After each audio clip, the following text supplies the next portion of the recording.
Welcome to the Backlash. I am your host, Rebecca Hargraves, joined as always by Mr. Dave Riley. How are you doing, Dave? I'm doing pretty good. Yeah? Kind of...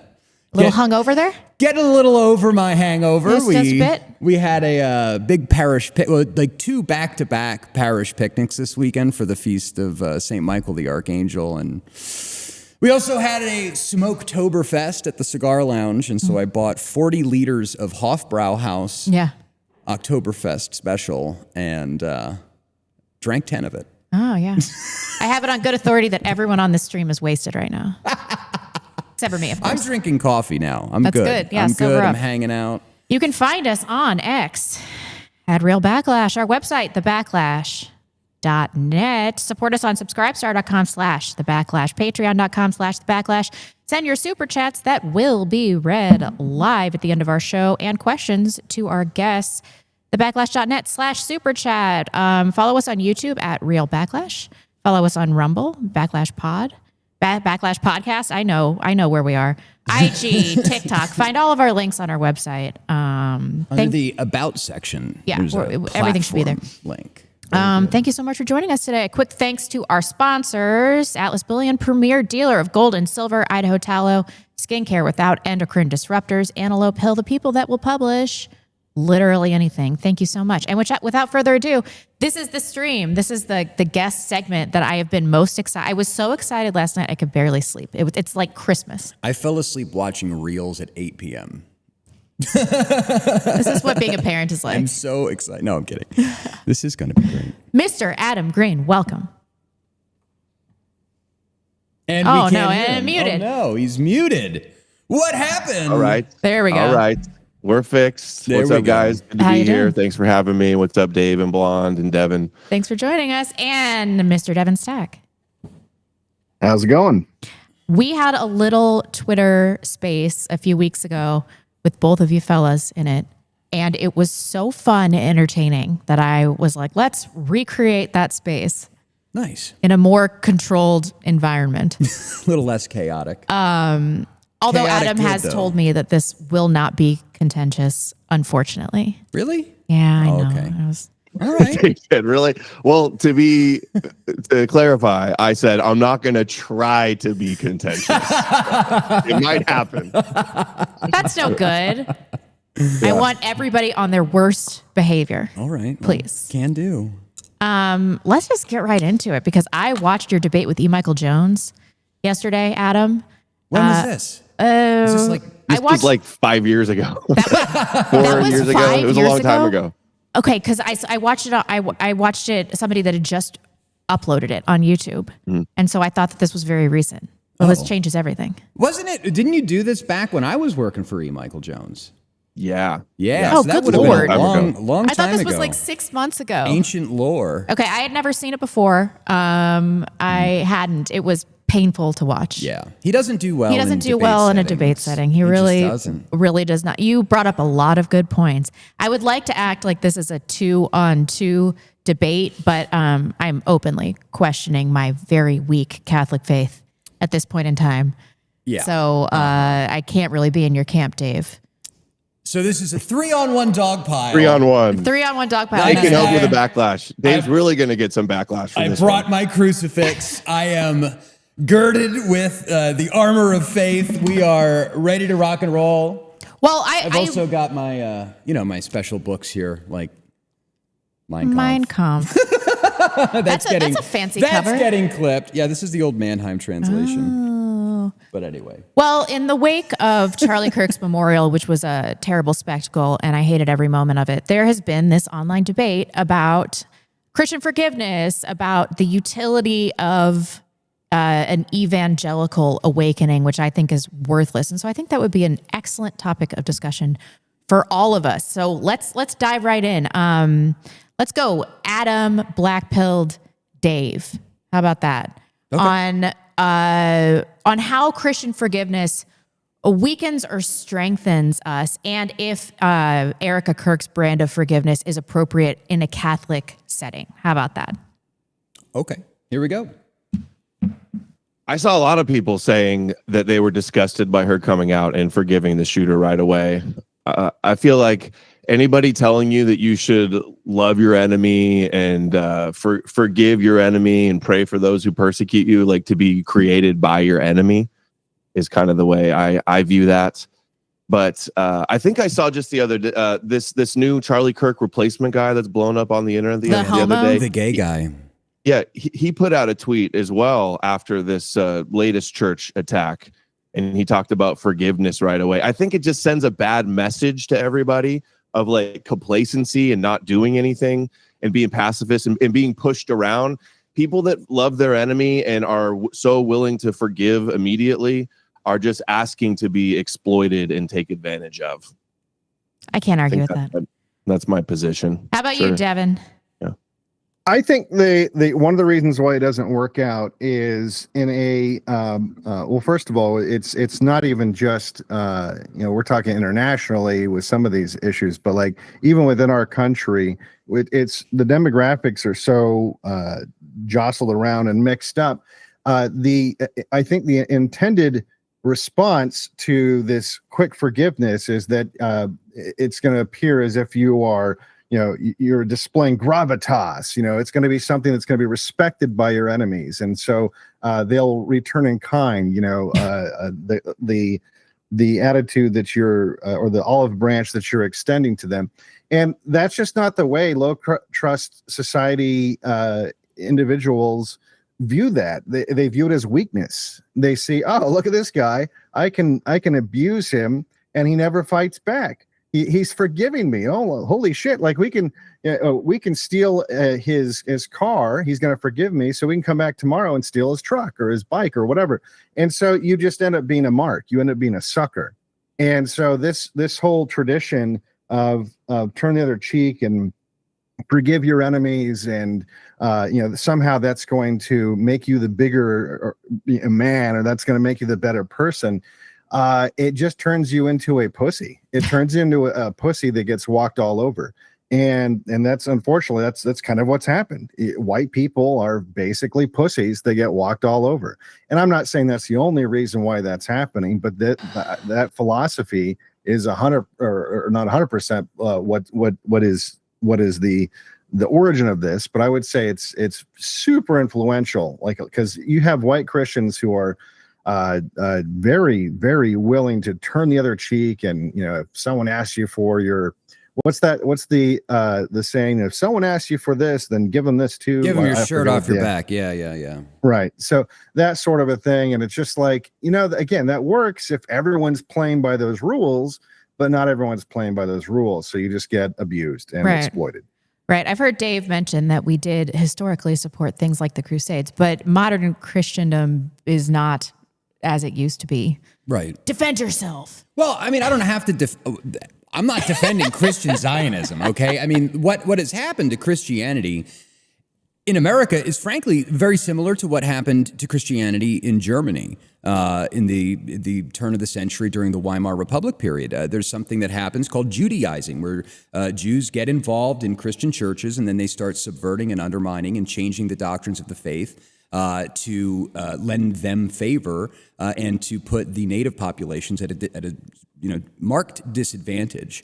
And when you look at the brand of mega churchianity that has now come together with this Charlie Kirk memorial, I think we've really seen the beginning of a turning point. But it really is, because something new is coming, where we're seeing these politicians that are preaching. We're seeing pastors that are talking politics, and it's all done in one umbrella thing with pyrotechnics and high stage production quality and all of this stuff.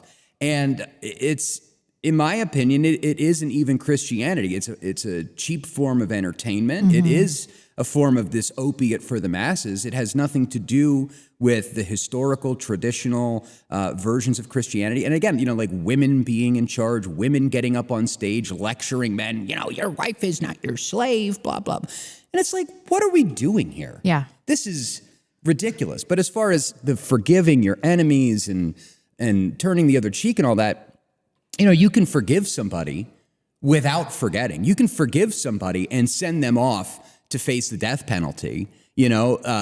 The idea that forgiveness means that you have to cut your balls off, I don't think so. I mean, if you look at, the way that European civilizations acted for 1,950 or 65 years, we were strong. We went to war. We killed people. We did the Inquisitions. We did the Crusades, and so this idea that loving your neighbor, loving your enemy, and forgiving your enemy is somehow exclusive or mutually exclusive to the point that you can't you got to fight remember, back. though, It's in goofy. the time you're talking about, these countries were 100% white. Yes. These weren't multicultural European countries. These were 100% white countries. And we're not talking so much about global, international politics so much as just how, we're talking about domestic issues where you're talking about people who are getting shot within our country. Yes. And that kind of behavior, again, it made sense if everyone in your country belongs to the Church of England or the Church of Rome or whatever. If everyone is playing by the same rules, you're going to have that work out. But it's not going to work out when you have a dwindling Christian population and a bunch of random Hindus and a bunch of Muslims and atheists and just whatever, just like this smorgasbord of theology. Yeah. It ends up being an exploit that gets taken advantage of. Yeah. No, I mean, I don't disagree there. And, this is where Christians need to be wise as serpent. We need, wake up. We're at war. Can we watch this real quick? I've got a few things to say about it. Yeah, this is the whole clip. Not the whole thing, but... Well, I don't know if it's queued up or anything. I think it is. I Googled it and pulled it up. Let's see. That young man. On the cross, our Savior said,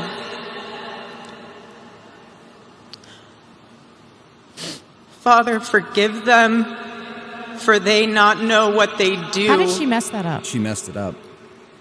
No, That not. man. Mm-hmm.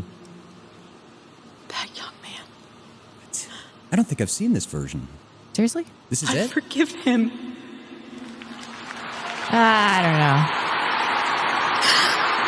Okay, so this See, look at all type those people that they're to thunderous applause. Right? That didn't get some kind of bad reaction, and there was like 90,000 fucking people in that stadium, and it wasn't received poorly because this is fairly universal. There's we're talking like the magatard brand of Christianity, whatever you want to call it.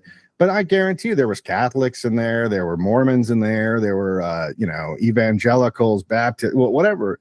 I mean, it's 90,000 fucking people.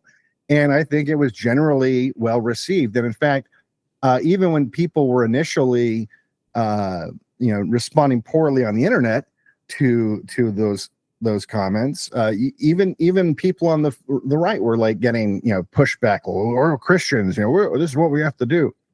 Right. And it's fucking poison is what it is. It's fucking poison. Yeah, I mean, I don't understand how this brand of Christianity that everybody is adopting is not going to be an impediment to justice. Adam?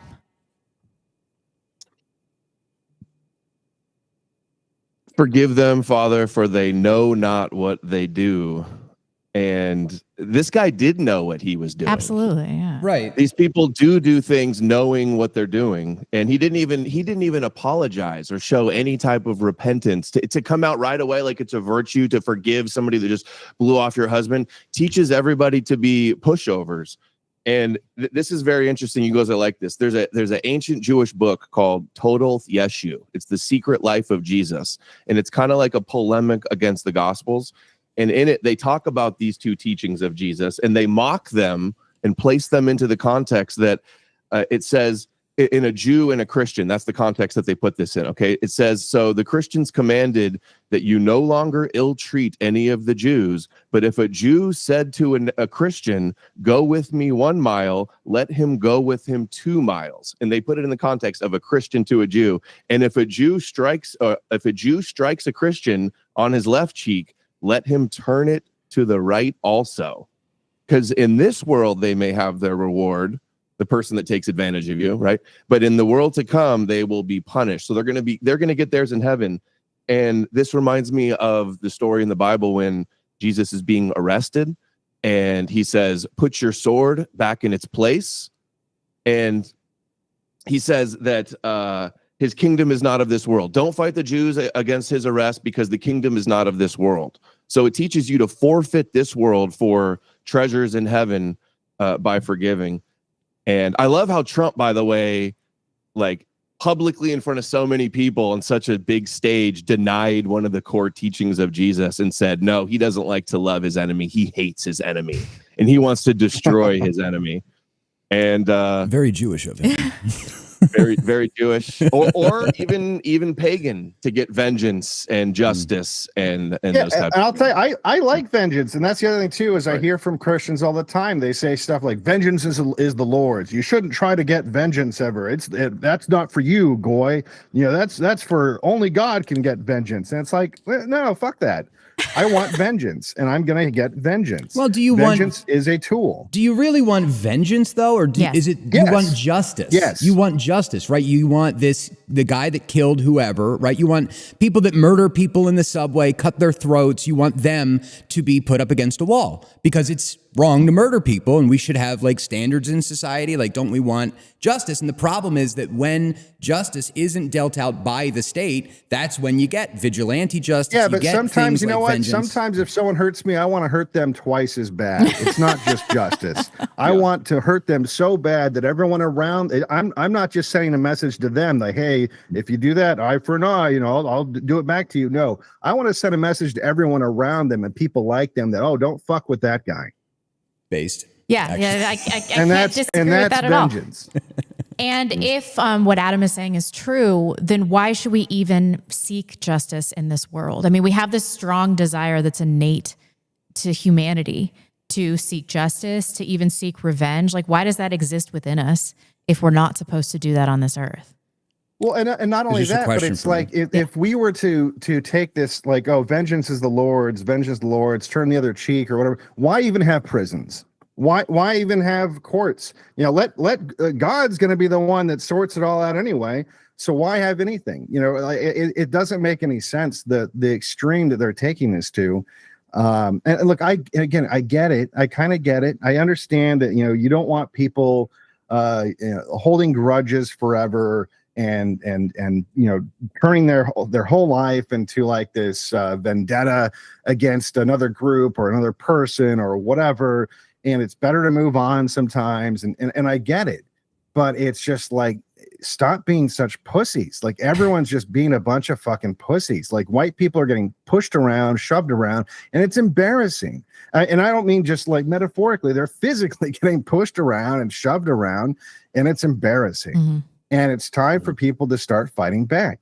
And look, again, this isn't like a call to arms, but guess what? You will go out quietly in the night if you are not prepared to at some point say, you know what, the time for arguments is over. If you're not willing to at least keep that on the table, if you're going to tell me that, you know, no matter what happens, no matter how bad it gets, we always have to solve things politically, and we always have to turn the other cheek, and God will come, you know, like with a fucking cape on and save us at the end somehow. Fuck that. I'm not gonna wait around for, you know, it's like, in fact, there's some Christians that get this, right? There's some Christians that understand, like, for example, there was this story, I think I heard it from like a Mormon bishop or someone, like, but this guy was there was a flood coming, right? There's a flood coming, and the water's rising, and his neighbors are saying, hey, we got to get out of town. The water's gonna, you know, it's gonna engulf your house. And he says, oh, don't worry, God's gonna save me. I've been really good, and God's going to save me. Like, okay, but like, if he doesn't, you know, like, you better, you know, get ready. The water's rising. And so they leave, and then like the water goes up, and it keeps going up, ends up on the roof. And a neighbor of his comes by on a boat, and he's like, hey, get in the boat. We're going to save you. And it's like, oh, no, don't worry. God's going to save me. God's going to take care of it. And they're like, no, okay, but like, maybe get in the boat. And he's like, no, God's going to save me. So he's all right. So he leaves. And then the water keeps rising. A helicopter comes by, and the helicopter is like, hey, you know, we're going to lower the ladder, get in the helicopter. He's like, no, God's going to save me. Long story short, he dies. He drowns. And he goes up to heaven, and God's like, what the hell, man? And he's like, well, I thought you were going to save me. He's like, I tried. I sent you your neighbor in a car. I sent the guy in the boat, and I sent the helicopter. And you just kept sitting around acting like you were going to get saved. I was trying to save you. And so that's kind of the problem, is I feel like people think that, oh, God's going to save us. God's going to save us. Okay, but how? Doesn't God work through people? Don't you have to, you know, be yourself the instrument of God sometimes? You know, if vengeance is the Lord's, maybe you are that instrument of vengeance. True. I don't disagree with that at all, Devon. I mean, I think you're right on point. And, you know, there's a lot of this stuff where, like, for example, like what Adam said, this idea of, you know, put your sword back in your scabbard, was it St. Peter? You know, he had to your sword and get a cloak or whatever that faggot shit was. I heard people say. No. He said, sell your cloak. He had to go be martyred. Said, that's why Christians have like a martyrdom, you know, victim being persecuted, being hated by the world, and that's a good thing. And they're just going to sit back and take it and pray. Yeah. So anyway, you're getting that one backwards. The instruction is to sell your cloak and buy a sword. That's from Luke 22:36. Christianity is not a pacifist religion, period. And to get back to this thing about St. Peter and putting the sword back in his scabbard, the whole point is that Christ had to die on the cross, right? And so if Peter and the apostles were to fight back against the zealots and the Pharisees, then the cross would never have happened. And so, you know, that's an issue right there. But then also this whole, well, my kingdom isn't of this world. Well, then why do we say thy kingdom come, thy will be done on earth as it is in heaven? The idea of going forth and baptizing all nations and to subdue the world and to bring it under Christian order. And so, you know, I think you can look at those things, and then you can also look at just the history of the West and the idea of like, well, the modern version of Christianity that you guys are talking about and accurately diagnosing as problematic, this is new. This is the whole point, that this is something new, because if, you know, why the fuck was there a Bastille? Why were we locking up revolutionaries in pre-revolutionary France? You know what I mean? Like, we always had prisons. We always punished bad guys. We always put people to death that had violated the law. You know, Right. we've always had capital punishment, and the Catholic Church, up until like 4 years ago, supported the death penalty. Right. So this is all very, very new, and we're dealing with, like, you know, I guess,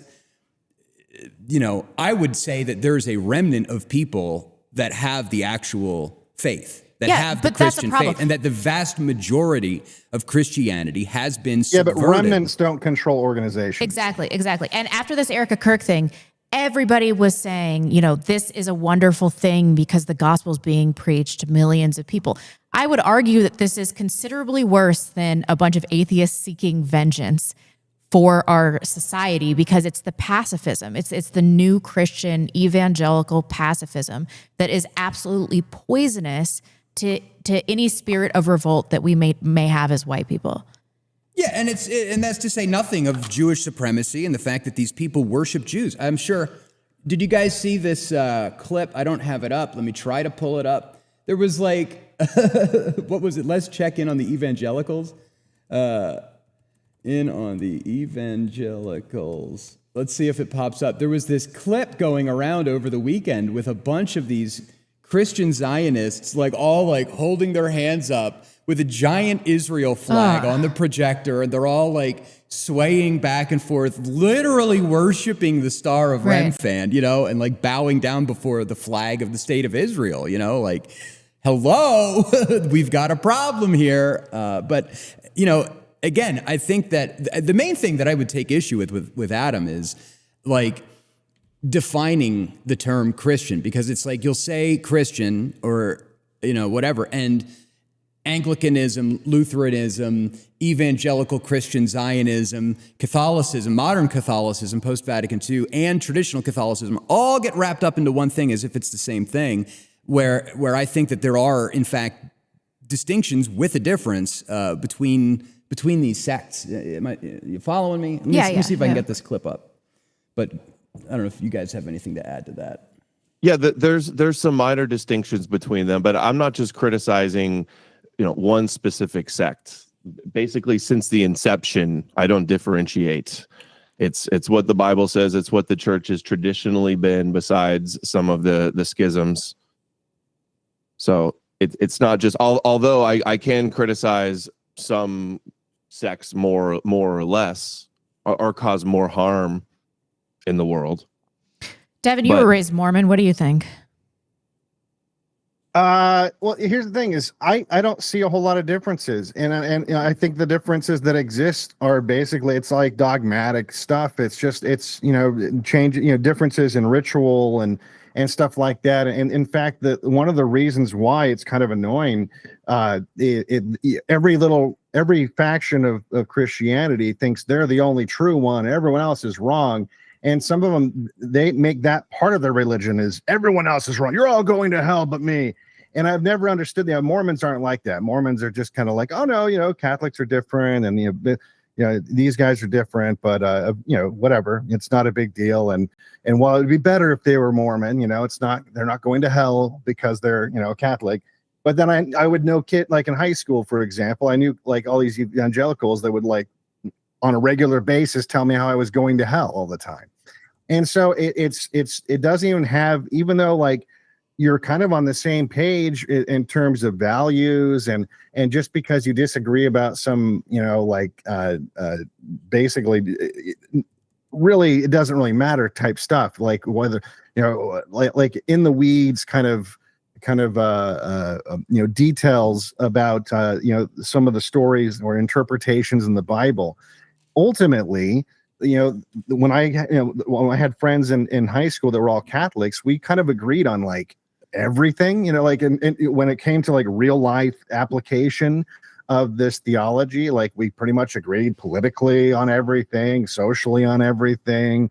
And that's true of most Christians. You know, occasionally, you know, you get like some weirdo, but like pretty much most Christians, whether you're talking about Mormons or Baptists or Presbyterians or Catholics or whatever, they're all pretty much on the same page. Like there's very little, to disagree on when it comes to practical application. Right. I guess my concern and the reason that I advocate for Christian nationalism in particular is that there is obvious moral decay in secular societies. And I am concerned that we can't institute a strong sense of morality amongst an atheistic people. And I mean, I think it's a projection of, we talk about this with libertarians all the time, libertarianism, that we project our good values and high IQ on stupid people that can't develop a sense of morality in the absence of a Christian framework. So if for that reason, I advocate it, but the evangelical movement, as I see it, especially as demonstrated by this memorial service, that is not going to benefit us at all. So how do we deal with this problem?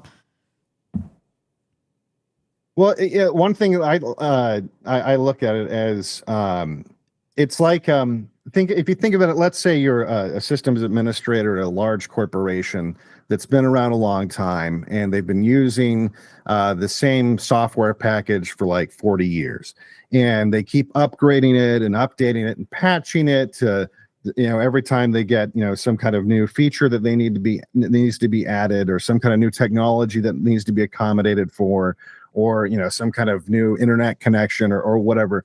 And eventually you end up with this bloated software that has a lot of problems, it has a lot of vulnerabilities. And if you hire in some consultants, they're going to come and look at your system, be like, wow, this is kind of all over the place.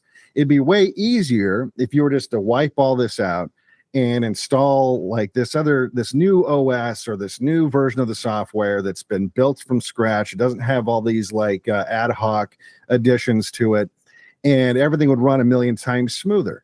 And it's easier said than done. Right? Wouldn't that be a good one? They have a bunch of patches. Yeah, just all these patches and all kinds of I mean, because anyone who's worked at a big company like that has really old software, I'm talking about, the interface is crap, and it has, it's because it's evolved over the years, but now it has all these weird problems and vulnerabilities. Well, the thing is, from a systems administrator's point of view, as much as you'd love to snap your fingers and have this new system in place, it's not as easy as just doing that, because you'd have to physically go around and update all your hardware to make sure it was going to work with the new software. You'd have to go around and train like old, boomer lady that's been using this same fucking software for 30 years to use the new software. And now you're going to have unintended consequences. Now you might find out that the old ass warehouse software that one of your suppliers uses now is incompatible with the new, and so it's a huge fucking mess. Even though on paper it would be great to just snap your fingers and get rid of the old shit and install something new, it's never that easy. And I kind of view this with when it comes to people that think that, well, if we just got rid of Christianity, it would be fine. And it's like, well, it wouldn't be, though, because you have to have something to reinstall to replace it, first of all. And you're also going to have to worry about all these, all the same kinds of problems. You're going to have to go and train everybody to use the new software.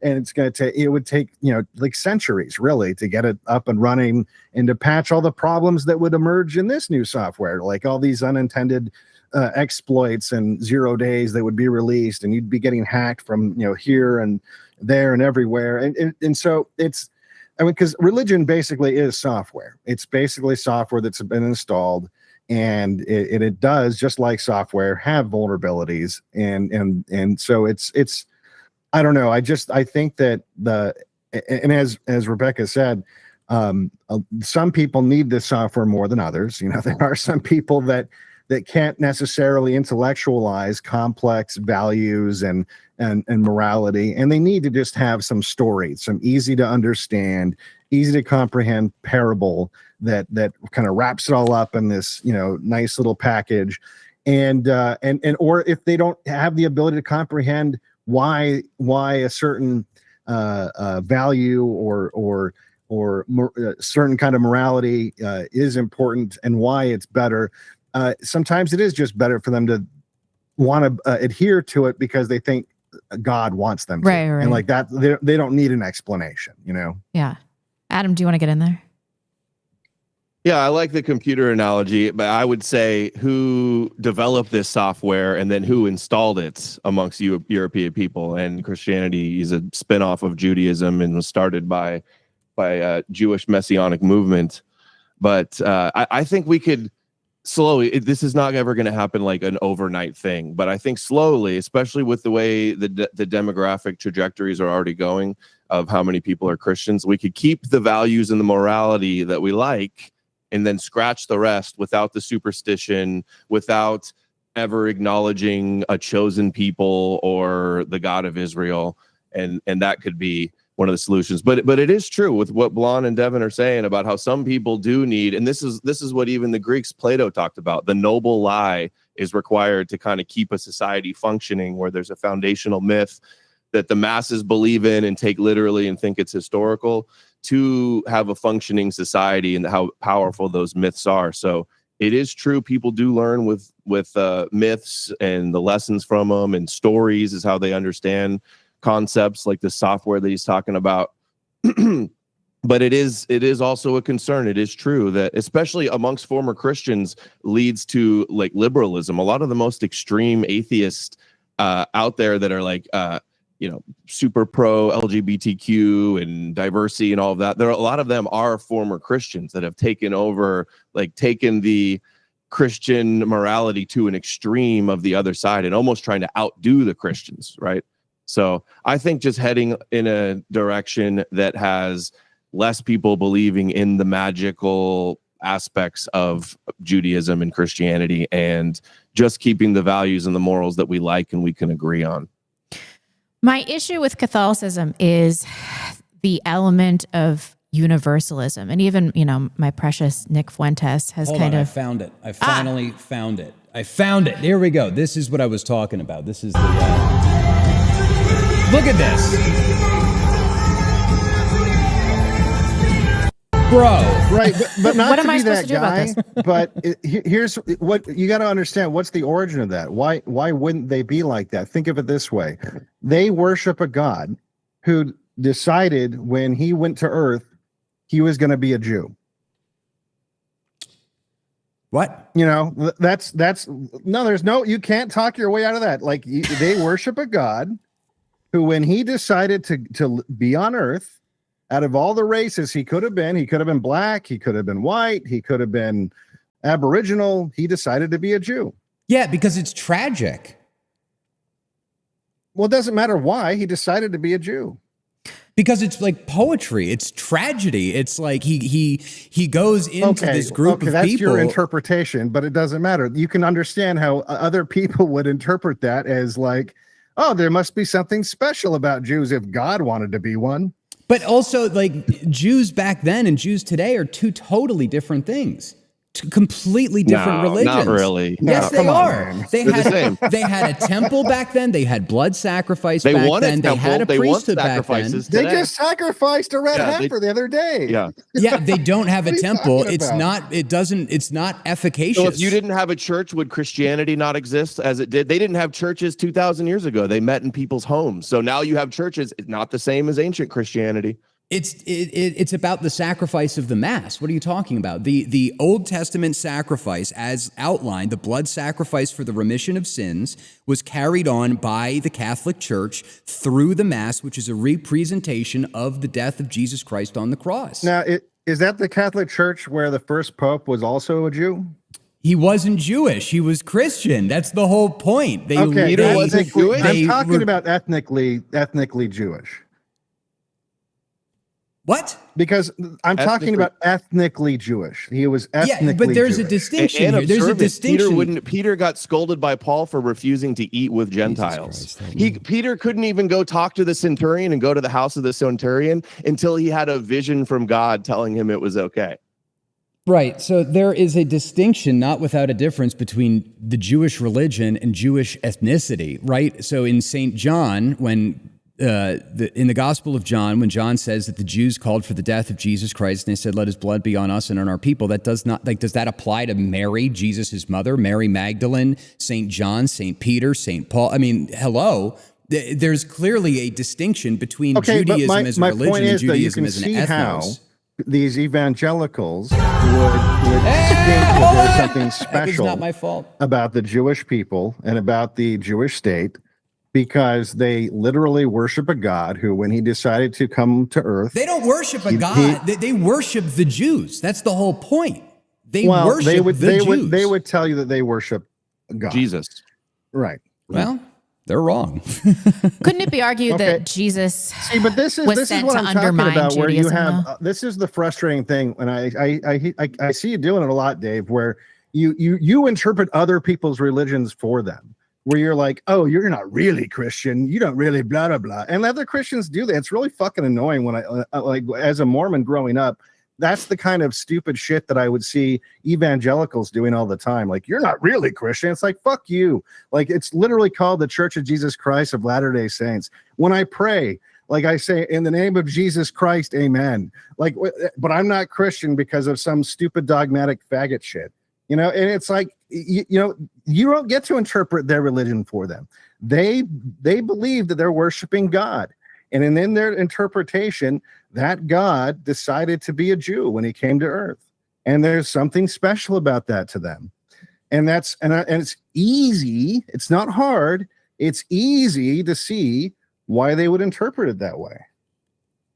That's why it's so prevalent. Because it was so easy to do. All it took was a Schofield footnote, and now all of a sudden it's led to this. Then it wasn't that difficult to do. And right. It's very not easily a huge leap. Yeah, vulnerable and easy to be exploited if all it takes is a footnote to create like this Christian Zionist problem. And earlier Dave was like, well, they're not Jews anymore, they're Christians. But from my perspective, just because a Jew believes that somebody is the Jewish Messiah, that doesn't make them not Jews anymore. What? I don't even Paul understand didn't say what he you're wasn't a saying. Jew. He still called himself a Jew. Paul didn't call According himself to a the Christian. He called flesh. himself a Jew. According to the flesh. He said, I'm a Jew according to the flesh. Okay, but you see what you're doing? It's just just because you have another interpretation. It's of not it, my interpretation. it doesn't mean that like that's going to be what's globally recognized. It is you're not fucking globally recognized. It's the Catholic Church. It's the Catholic Church's definition. I didn't come up with this. Go take it up with St. John Chrysostom, with St. Augustine, with all of the saints and the councils, that make these distinctions, that define what Christianity is. So the Catholic Church would say that Jesus was not ethnically Jewish. No, they would say that he was not Jewish. He was Christian. The religion is named after him, for God's sake. But again, we're talking about ethnically Jewish. Christ is just Moshiach. It means anointed, which is like what the Jewish Messiah is called. How they refer to their kings and the high priests in Judaism. So Christianity is basically Moshiachianity. And Messiah is the Jewish concept. I'm not arguing about this. I'm done. I'm good. This is, I mean, you're willfully taking Christianity, warping it, and then picking the absolute worst things, the worst elements of the subverted version of Christianity that is now dominant in American culture anymore, and then taking those things and reapplying them to all Christianity, and you're not viewing these things as a system, an internal system. Because the whole point is that there was one church before Martin Luther fucked it all up, basically. It's you're taking these different apples and oranges and comparing them. I'm sorry. Like even the Israeli Supreme Court would agree with me that once somebody has been baptized, they are no longer a Jew. There is like several court cases in the 1970s. Their DNA about doesn't this. change. Sure, their DNA doesn't change, but the religion is Lots not of Messianic immaterial. Jews would disagree with that too. Messianic Jews always say that, Of course, they would disagree worshiping with Jesus that. is the most Jewish thing you can do. But isn't the historical Judaism that we're discussing just vastly different ethnically than the modern Ashkenazi Jew? Yeah. No, they're still They share a lot of DNA actually. Right. Yeah, they're genetically descended from the original or the Pharisees or whoever. Okay, what about the New Testament repeatedly condemning Pharisees and Jewish leaders for rejecting Christ?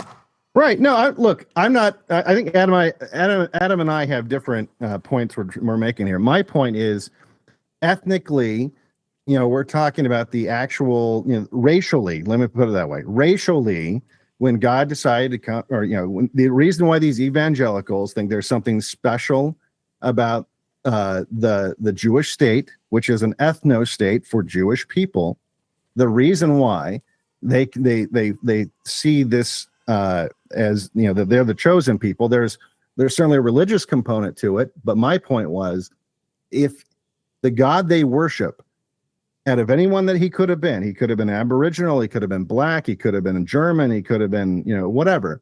He decided to be a Jew, and he decided to give their religion to Jews. And you can say that, the Jew, there's, what you can have all kinds of reasons why you think God did that, but you can't see inside the mind of God, so you don't know. You're just guessing. But what you can't guess about is that he chose to be a Jew. And so that's why I can totally understand whether you agree with it or not, why evangelicals would think, well, then there must be something special about Jews.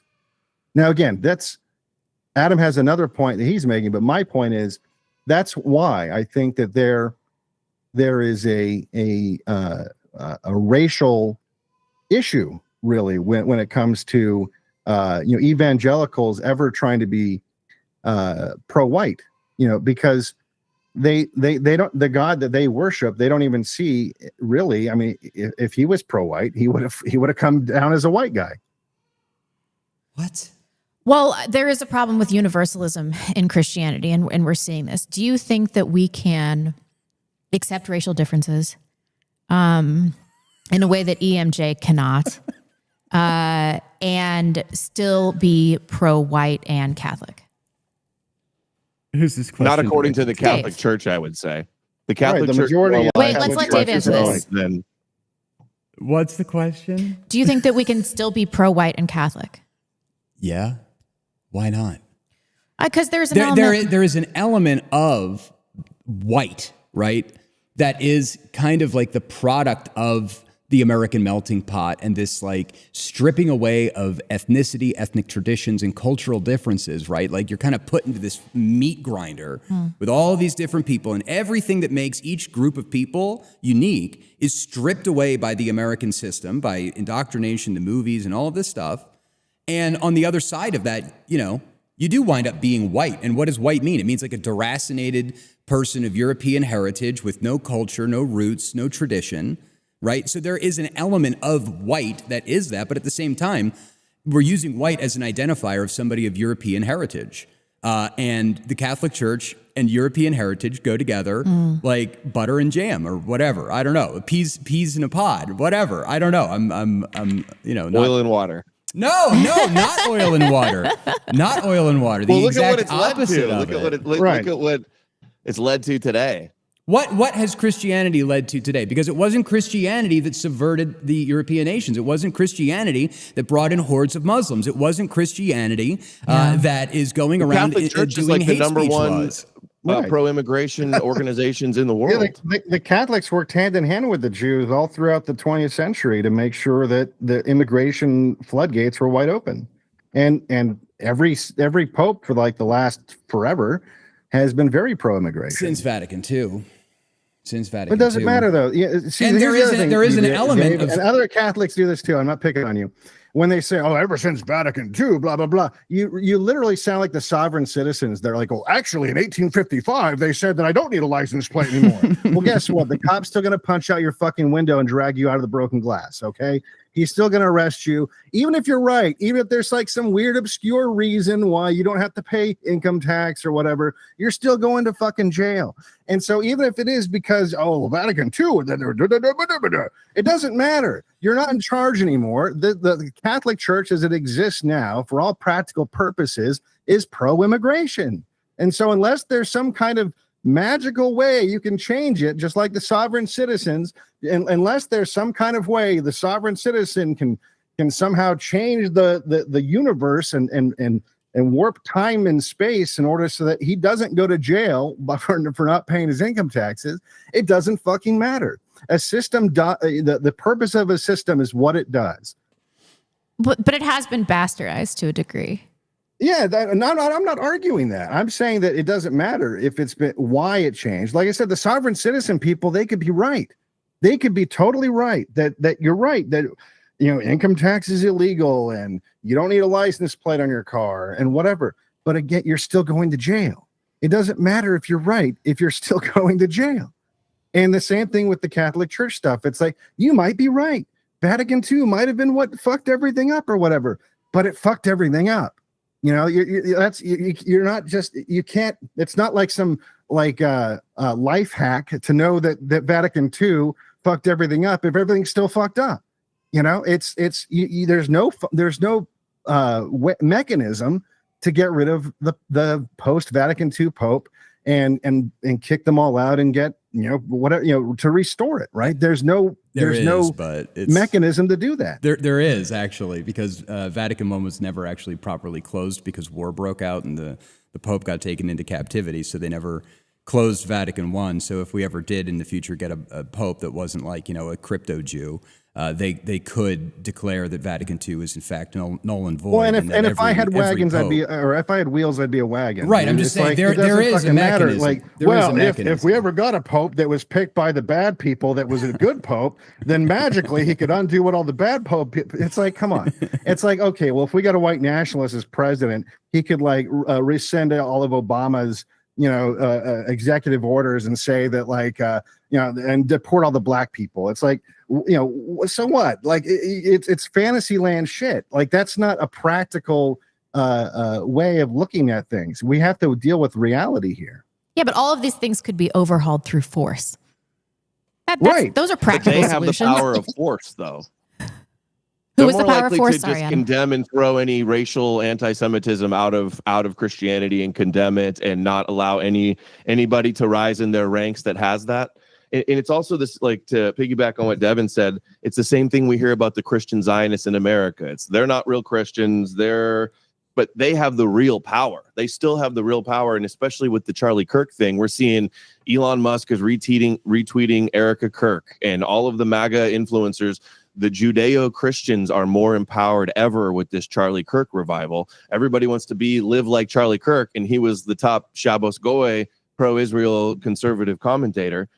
And where Trump is promoting it, Ben Shapiro is promoting Christianity, Dennis Prager, Netanyahu is talking about Christians are his greatest allies all the time. So this, like, you have to agree, Dave, like they do push Christianity to get support for Israel, right? That's one of their main mechanisms for support. They're not pushing Christianity to get support for Israel. They're pushing Judaized Christianity to get support for Israel. Yeah. If they were pushing for But Christianity, again, you're using That's your true. interpretation. It doesn't matter what if you don't see it as real Christianity, they do. okay, so truth doesn't matter. That is a good point. I mean, shouldn't we be truth trying is to find the dictated truth by of your Christianity? interpretation of it. Your It's not my interpretation of it. It's It's not what my defines the interpretation of it. truth. It's not my interpretation of it. That's the whole Your point. That's the whole Okay. point of Catholicism that makes it different. We have a pope and bishops and councils that interpret this stuff for us. All I have to do is be in alignment with what the church has always taught. I don't have to read the Do Bible you have and to be be in alignment inspired with by what the Pope says now about how anti-Semitism is bad and how open borders is good? Vatican II. Okay, so Gonna now smash suddenly that you don't have Vatican to be II in line button. with the Pope. You know what I mean? That's what I'm saying. Like, Yeah. so it doesn't matter if you interpret them as not Christians. They clearly worship Jesus. They are Christians to them, even if you don't consider them Christians. And that is the kind of Christianity that is being promoted. That's the kind of Christianity that Ben Shapiro is promoting. That's the kind of Christianity. I used to listen to Dennis Prager way before I was Jew pilled. I used to pay for his fucking podcast, like, so I could God. yeah, Devon. I did. Like, Wow. this is like 15, 20 years ago, but like I used to, so I could listen to it on my fucking iPod, like without ads and stuff. And he promoted Christianity all the time. That's one of the reasons I liked him. It's one of the reasons I liked him. Yeah. And he was promoting Christianity all the time and telling Christians they should go to church. And in fact, he would dissuade when occasionally you would get like some guy calling up who was very impressed with Dennis Prager and saw him, as like, their own personal rabbi or whatever, and would express some kind of interest in Judaism. If their background was Christian, he would, you could tell he didn't like that. He'd like, no, you should be Christian. You should be Christian. He didn't want them to be Jewish. I would like to point out to the I never audience understood really why he quick. talked about Israel so goddamn much. I just thought like, oh, well, it's because he's Jewish. I was such an innocent young boy back then. We all were. But I had no idea that, like, what was going on there. But it was full on Zionist Christianity every time he talked about Christianity. I'm worrying that this is becoming unproductive. So let's do something a little bit more actionable here. By the way, this is great content. Please donate to the backlash.net/superchat. Excellent content. I'm sorry, Dave. But we picking on Dave. I'm just, like I said, like I hear a lot of Catholics, talk about how, they could be right. I'm not even saying that you're wrong. I'm just saying that for all practical purposes, we have to deal with the conditions how they are now. We have to deal with what's the dangers that are facing white people right now. And if maybe in 100 years or whatever, however long it takes, the Catholic Church gets fixed and based and whatever, that's fine. I'm not saying that can't happen. What I'm saying is white people have to worry about not going extinct now. Right. And so I'm focused on that. And I don't want any of this other stuff, this noise to get in the way. And also, by the way, I don't want all these different Christians who are pro-white to let their own individual religions get in the way. Where, like, there are these divisions between Catholics and Orthodox and Presbyterians or whatever the hell, right? Mormons. Like, I want them, if however they can justify white nationalism in their head and still adhere to their religion, that's fine with me. I want us to all get along and focus on this problem together. I would like to take a brief moment and defer to Adolf Hitler. They are subversives because they hinder unity and thus help the enemy. If there is anything which is non-folkish, it is this messing about with old Germanic expressions, in particular, which neither suit the present time nor conjure up a definite picture. It is a mischievous habit, but it is very prevalent nowadays. At that time and subsequently, I had to warn followers repeatedly against these wandering folkish scholars who never accomplished anything positive or practical except to cultivate their own superabundant self-conceit. In most cases, they come because they think that, under the aegis of the movement, it will be possible for them to promulgate their old ideas to the misfortune of their new listeners. Anyhow, nobody ever seems able to make out what exactly these ideas are. It is typical of such persons that they rant about ancient Teutonic heroes of the dim and distant ages, stone axes, battle spears and shields, whereas in reality, they themselves are the woefulest poltroons imaginable. Okay, anyway, we're back. Yeah, but he's clip. literally echoing what I'm saying too, though. He's saying that, like, you can sit there and argue about, whether, the Trinity is real or there are three different beings or whatever, but ultimately it doesn't fucking matter. At the end of the day, we have to focus on what is actually facing the danger that's actually facing white people. Sure. And I'm not, look, by the way, I'm not advocating paganism or whatever. I've told pagans it's kind of ridiculous too. It's because there's, find me 50 pagans and I'll find you 50 people who don't really agree religiously on almost anything. Sure. And because there is no, like, official church of the pagan. No, there's a bunch of gay whatever, pagans too. There's like no unified moral theology of paganism. So look, I'm not saying be pagan. I'm saying that right now the problems facing white people and a lot of their behavior can be explained by this the way that Christianity is practiced in the West. Yeah. Here's another quick. And the clergy. We cannot declare too often that the NSDAP is not dreaming of attacking the Christian religion and its worthy servants. It is the corrupting policy of the center and the Bavarian People's Party which we attack. These lose no opportunity of crying church in danger, except when they are making common cause with the atheistical, God-denying social democracy. So anyway, just saying, I stand with Hitler. Literally Hitler. I stand with literally Hitler. I mean, it's you know, I guess where I come from is it's just like you look at the United States of America, you look at white people, and at least 60 to 70% of white people call themselves Christians. So what are we going to do? We're going to go out and we're going to attack Christianity itself. We're going to say that Jesus never even existed. And then we're going to say, by the way, I'm telling the truth, Dave. He didn't exist, bro. It's a Jewish myth, bro. No superhero walked on water and was born a virgin and rose from the dead. A Jew just made up an ancient story fulfilling prophecy. That's the truth. If it offends people, I literally don't care, because it is the truth. Me. And it just makes you look like an idiot. Judaize the world, and look at what it's led to, and look at how heavily all the establishment, everybody on the kosher right, is pushing it. If you want to do a debate on Jesus being your myth or not, we could do that. But don't just say, hey, you're not even allowed to say that. Oh, how do you explain the non-Jewish historical sources that attest to the existence of Jesus Christ? Josephus is late and a forgery. Tacitus is after the Gospels were already in circulation and Christianity was spreading. It's not an independent attestation. And in the Talmud, we're talking hundreds of years later, and they don't even get the story right. They're just responding polemical to stories about Jesus. That's how I respond to. There are no contemporary extra-biblical references of Jesus anywhere. And a third. And finally, in the subheading Religion and Art, the program reads, the same applies to all the stupid attacks on Christianity. Expressions such as Christianity has only done harm merely show that the man who says them has neither human nor political intelligence. Okay, I'm done.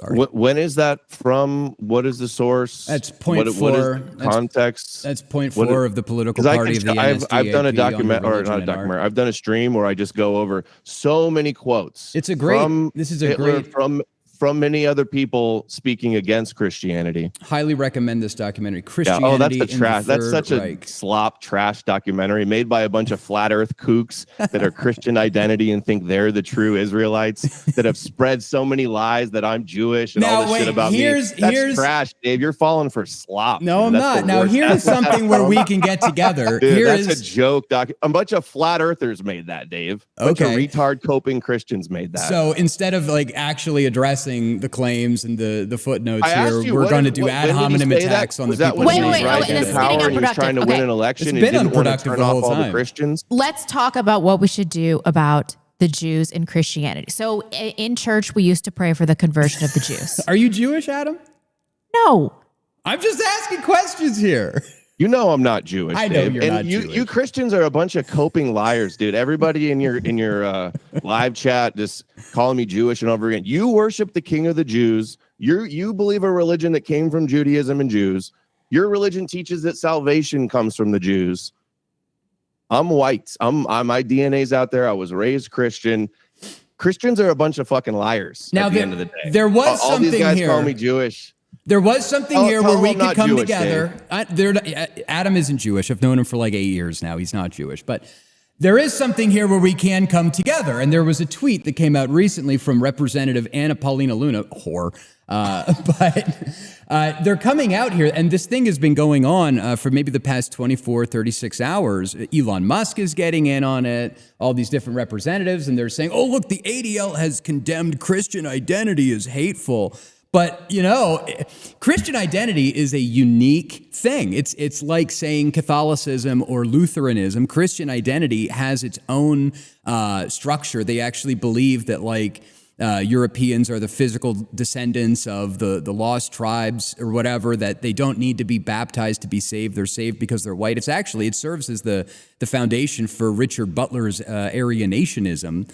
So when people are falsely holding this up, this Christian identity condemnation by the ADL, they don't know what they're actually talking about. It is something different and unique. It is its own sect with its own, priests and what do you call it? Seminaries. And all of this town where that what's his face went to, the guy that did the Oklahoma City bombing. Yeah, Elohim City. Yeah, there you go. Elohim City. And then, even Randy Weaver was a Christian. And I don't really have a problem with the Christian identity people. It's kind of like Judaism for white people, which is where I would disagree with it.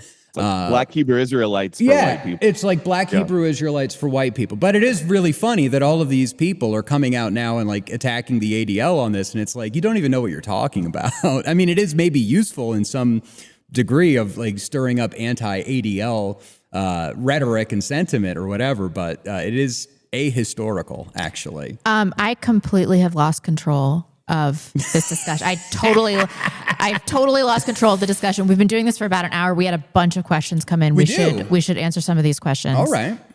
I was asking Blind. I was like, Blind, so we're going to go for like 3-4 hours today, right? No. And she's like, no. And I'm No, like, we're absolutely not. I don't know. All right, let me. I do want to get back on that Christian identity thing too, though. No, go ahead. Go ahead.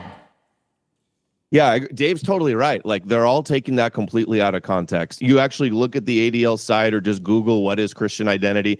It's not even as much as a denomination as Catholicism or Protestant. It's like completely internet small. prison fringe, almost non-existent schizos that think that Europeans are the true Israelites, and they think Jews are the children of Satan and that they're secretly Edom, and they basically want to be the Jews and say everything about the Bible about the chosen people is about Europeans. So all of these people, Matt Gaetz, Elon, tons of big accounts. I saw Cernovich, Jack Posobiec, all these people are all pushing this, and it's literally like just Red completely herring. Out of context lie. And It's also that's those Nazis in Quarter Lane back in the 90s. That they were Christian identity. Yes. No, that's exactly what I'm saying. Right. The so whole trying to frame this as if the ADL is condemning everybody that's a Christian, which is what they're all doing. Yes. I don't. Is this going to have a good effect where it's going to turn everybody against the ADL and the ADL is going to be like shit out of luck and lose all their political influence? Or I think more likely, the ADL is going to just easily point out that this is being taken out of context, and they're going to play the persecuted victim, saying this is a blood libel against the ADL. They never said that. You're lying. It reminds me of the kind of thing that's going on with the death of Charlie Kirk itself, where everybody's immediately out there blaming Israel, and it's like, wait, time out, hold up, we don't have. I mean, and this is one of the other issues where I had with Erica Kirk is it's like, how are you going to forgive a guy that I don't even think he had been arrested yet, had he?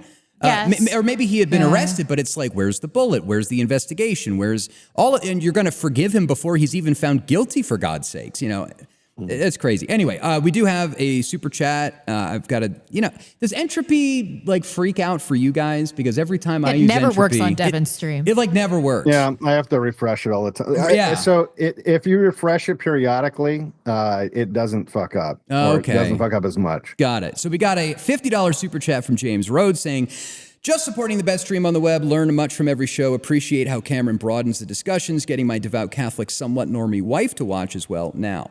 Very good. I'm sure she's going to love this episode. She's going to love this one. Let me go here. I've got to copy this, paste it back in. Let's just do the questions for them so that we don't I'm trying. eat I up had too to, much time. If I didn't read that, though, when I go to refresh it, it would disappear. Entropy? And I would, yeah. So stupid. Let's see. Adam, this is from Raven Resolve, who sent $25. Thank you for the big super chat. Adam, why does archaeological evidence refute your Jews equals Israelites thesis? Clay tablets excavated at Nineveh combined with 3 ancient languages engraved on the Behistun rock in Iran all connect the lost tribes of Israel to Europeans via the Cimmerians and Scythians. Must read, quote, missing links discovered by E. Raymond Capt. Does that make any sense to you, Adam? That sounds like Christian identity stuff. It sounds like Christian identity to me, yeah. Sounds like some wannabe Jews. We was Hebrews talk. Let's see. Gorilla Hands sent $25. Hey guys, it's a lifelong Catholic. I'm going to agree with Dave on forgiveness. God doesn't want us to waste our energy on vengeance. Now I believe he wants us to solve the issue, whether it's jail time or hanging, but he wants us to move on. Most importantly, never relax. True. Mermaid Marie sent a big super chat, $50. Thank you. Yes, this is my favorite kind of Backlash content. Excellent stream. Plus, Rebecca looks absolutely gorgeous. Love you guys. Thank you so much. I appreciate it. No simping. It's a chick. Who cares? It's okay. Now I'm refreshing Power Chat. Hold on a second. We've got to go back. There was also, and I have to read these too because I missed them. This is from Yojimbo Rockford, who sent $10. I did for those of you who are unaware, where is our thingy dingy? Come here.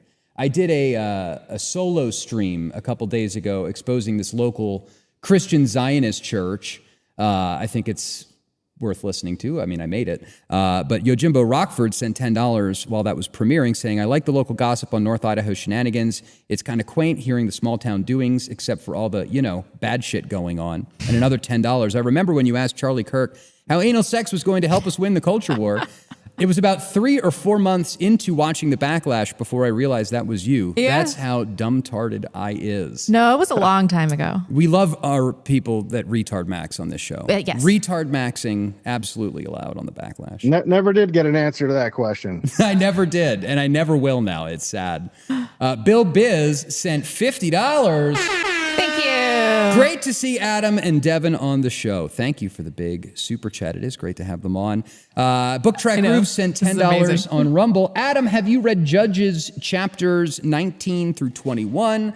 I would say this is how we should be. Dave, you're not alone. It's okay, buddy. I haven't even read Judges chapters 19 through 20. I'd have to read it to see if I've read it before. I don't remember. Let me see if I can get. And if I did read it, very likely I forgot what was in there. Let me see. I'm going to ask Grok. Can you please summarize Judges chapters 19 through 21 in like 3 sentences? Let's see what this comes back with. This is the best episode we've ever done. Levite's concubine is brutally assaulted and dies, promoting the Levite to rally the Israelites against the tribe of Benjamin, where the crime occurred. The Israelites wage war on Benjamin, nearly wiping them out, but later provide wives for the surviving Benjaminites to preserve the tribe. These events highlight the moral chaos and tribal conflict in Israel during a time when everyone did, quote, what was right in their own eyes, unquote. Interesting. I kind of see where he's coming from with that. It's weird. That's Old Testament. New Testament is turn the other cheek, and vengeance is of the Lord. That's the old law that passed away. Yeah, it's been fulfilled. Now there's a new law. What's the out of curiosity, because I really don't know, like, what's the Catholic view of like Old Testament versus New Testament? Like, 'cause a lot of Christians think that like the Old Testament's mostly just there for like historical purposes, and that everything in the New Testament that's like the real deal. Is that am I saying that right? Would that be like what the Catholics would view it? In a sense, so the Old Testament is with a veil on. It is kind of hazy and this is, of course, why Protestants dwell on the Old Testament so much. I mean, you go to a Protestant church service and like 90% of the scripture that they read is going to be from the Old Testament. It's because it's hazy, it's not well defined, it's as if through a veil. And so the way that Catholics look at it is usually through the lens of the New Testament, so seeing how something in the Old Testament was fulfilled in Christ in the New Testament, or like, for example, there are these, and I remember I approached one of my priests because I had a problem with it. I was praying the Psalms for Lent one year, and there's a psalm that says, take their little ones and dash their heads out upon a stone. And I'm like, holy shit, like this is murderous, genocidal rhetoric. And when I talked to a priest about it, he's like, no, this is about your sins. This is not literal. The Jews interpret it as literal. And like we saw that video of the Ukrainian that took the little 5-year-old kid at the airport and smashed his head, put him in a coma in the hospital. But the way that the Catholics would like interpret these types of verses about Amalek and dash their little ones upon a stone would be about sin. It'd be about taking your sins while they're small, dash them on a stone and uproot the sin from your life before it grows roots and all of that kind of stuff. So couldn't they have said that? Well, that's what the commentaries are for. Yo, Jimbo Rockford sent $10 on Rumble. Hey, Dave, I sent you a couple super chats the other night during the Dark Dave rant, but you weren't reading super chats. You just wanted to make sure you got the money.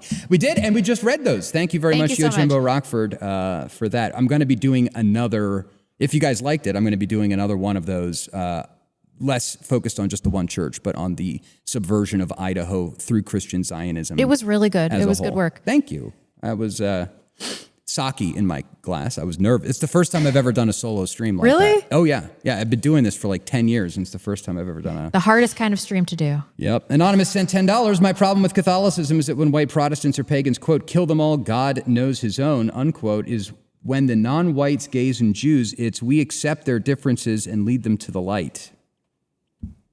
Okay. Does anybody have anything to say about that? I'm not sure I understood. I don't. Yeah. Sometimes that happens with our super chatters. We love them very much. Retard maxing. No, that wasn't an incoherent. No, that makes sense. I guess Catholicism would just kill them all and let God sort them out. But when it's non-whites, gays, and Jews, we must accept their. I see what he's saying. Yeah, I mean, yeah. What's he saying? 'Cause I don't know. I don't. What he's saying is Catholicism will be like, when it's against white Protestants, kill them all and let God sort it out. But when it's non-whites, gays, and Jews, we must accept their differences and then lead them to the light. I see where he's coming from. There's an element of truth to that, I would say. There's an element of truth there. Book Track Grooves sent $10 on Rumble. If a church does not accept criticism, fail to understand that God and Paul criticized several churches. Adam, have you read Romans 13? Corey Mahler has a very interesting thought on it. What do you think about Corey Mahler? I think he's not a real Christian, and he was excommunicated from his church, and he's coping and trying to make a version of Christianity that isn't real. And I debated him also, so that was on iHypocrite. If anybody wants to see it, it's his most popular live stream. Oh yes, yeah. That was actually more recent. Devon, what do you think about Corey? I don't know who that is. Oh, okay. I don't go. See, here's the thing. I don't really get involved like a lot of the Christian online stuff because I'm really not that religious. Like I was raised very religious, and my very religious background. If Mormon was an ethnicity, I'd be ethnically Mormon because my family goes all the way back to the founding. And that's how I view Christianity because that's how I was raised. I have an understanding of how other Christians interpret things. I feel like the brainwashing worked. I'm a good guy. I'm a good person. And I don't obsess about religion that much. I don't think about it that much. I mean, I think about it to the extent I care more. Honestly, I care more. My big thing that I think about all the time is white people surviving. That's what I think about all the time. Yes. I do want to point out there is a little bit of, I don't know if it's hypocrisy or what the proper word would be, but Adam, you're not Christian, right? And so you don't think that there is a true version of Christianity at all. You think the whole thing is fake and gay. Whereas, so for you to say that Corey Mahler isn't a real Christian, you don't think any Christianity is real. It was a little bit of tongue in cheek, Dave. He did get excommunicated from his church. He would be disavowed and condemned by like all the major churches of the world. Wait, is that the Lutheran guy, the guy with the beard? Right? Yes, it is. And we've had him on this podcast. I don't know him, but we've had him on the show before. And, I disagree with his Lutheran takes. He's also very anti-Catholic. But at the same time, I do think that his read of Lutheranism is a lot closer to what Martin Luther was actually doing, as opposed to like the LCMS or whatever these, rainbow flag hanging goofy Lutherans are doing anymore. Same goes for Methodism and Anglicanism and all of these. They've all gone gay, and there's, he's always online saying that people that reject Jesus are Jewish. He's just like Joel Webber said on your show a few weeks ago. It is a very Jewish thing. There's nothing more Jewish than rejecting Jesus. Very true. And there's nothing more pagan. True. There's nothing more pagan than converting to Christianity. Nothing more Christian than converting, being a Christian Zionist or an atheist. But Dave, this is not good faith rhetoric to say that people that don't believe in the Jewish Messiah are Jewish. The Jews believe in messiahs, but they just don't. At least some of the Jews didn't believe in Jesus. But people that don't even believe in the prophecies at all, people that don't believe the book at all, that don't care about a Jewish Messiah at all, to call that Jewish is bad faith. I don't think it's bad faith at all. I mean, the Jews don't accept Jesus. That's why they're Jews. That's the whole. That's but they do believe in messiahs, though. They believe in the idea of a Messiah, but their version of a Messiah, which is why Christ said what he said, that my kingdom is not of this world, is because they are awaiting a political savior. They're awaiting a Mashiach that will lead them to slaughter all non-Jews and usher in an era of Jewish supremacism that, will have how many slaves that each Jew will have. You know what I mean? They want this kind of bloodthirsty triumph over non-Jews. You know what I mean? And that's why they rejected Jesus Christ, because instead of leading the people to a physical domination of the world and a physical kingship and, you know, a violent overthrow of the Roman Empire, he said, no, pick up your cross and follow me. You got to suffer. It was a peaceful takeover of the Roman Empire. And the Christians that the first Jews that were Christians were still referencing all the same verses about a Messiah, many of the same verses about a Messiah that the Jews still do today. The point is if you reject all Jewish messiahs, if you just reject the whole concept of Jewish prophecy and the Bible and Jewish messianism, to call us Jewish because we don't believe in the Jewish Messiah is absurd. And it's a talking point that only makes you look foolish and is never going to get anywhere. So are Hindus Jewish because they don't believe in Jesus? Are Chinese people in China, are they Jewish because they don't believe in Jesus? Anybody that doesn't, so you're a spiritual Jew and you're inwardly circumcised and you're the true Israel if you believe in Jesus, who is the Jewish Messiah.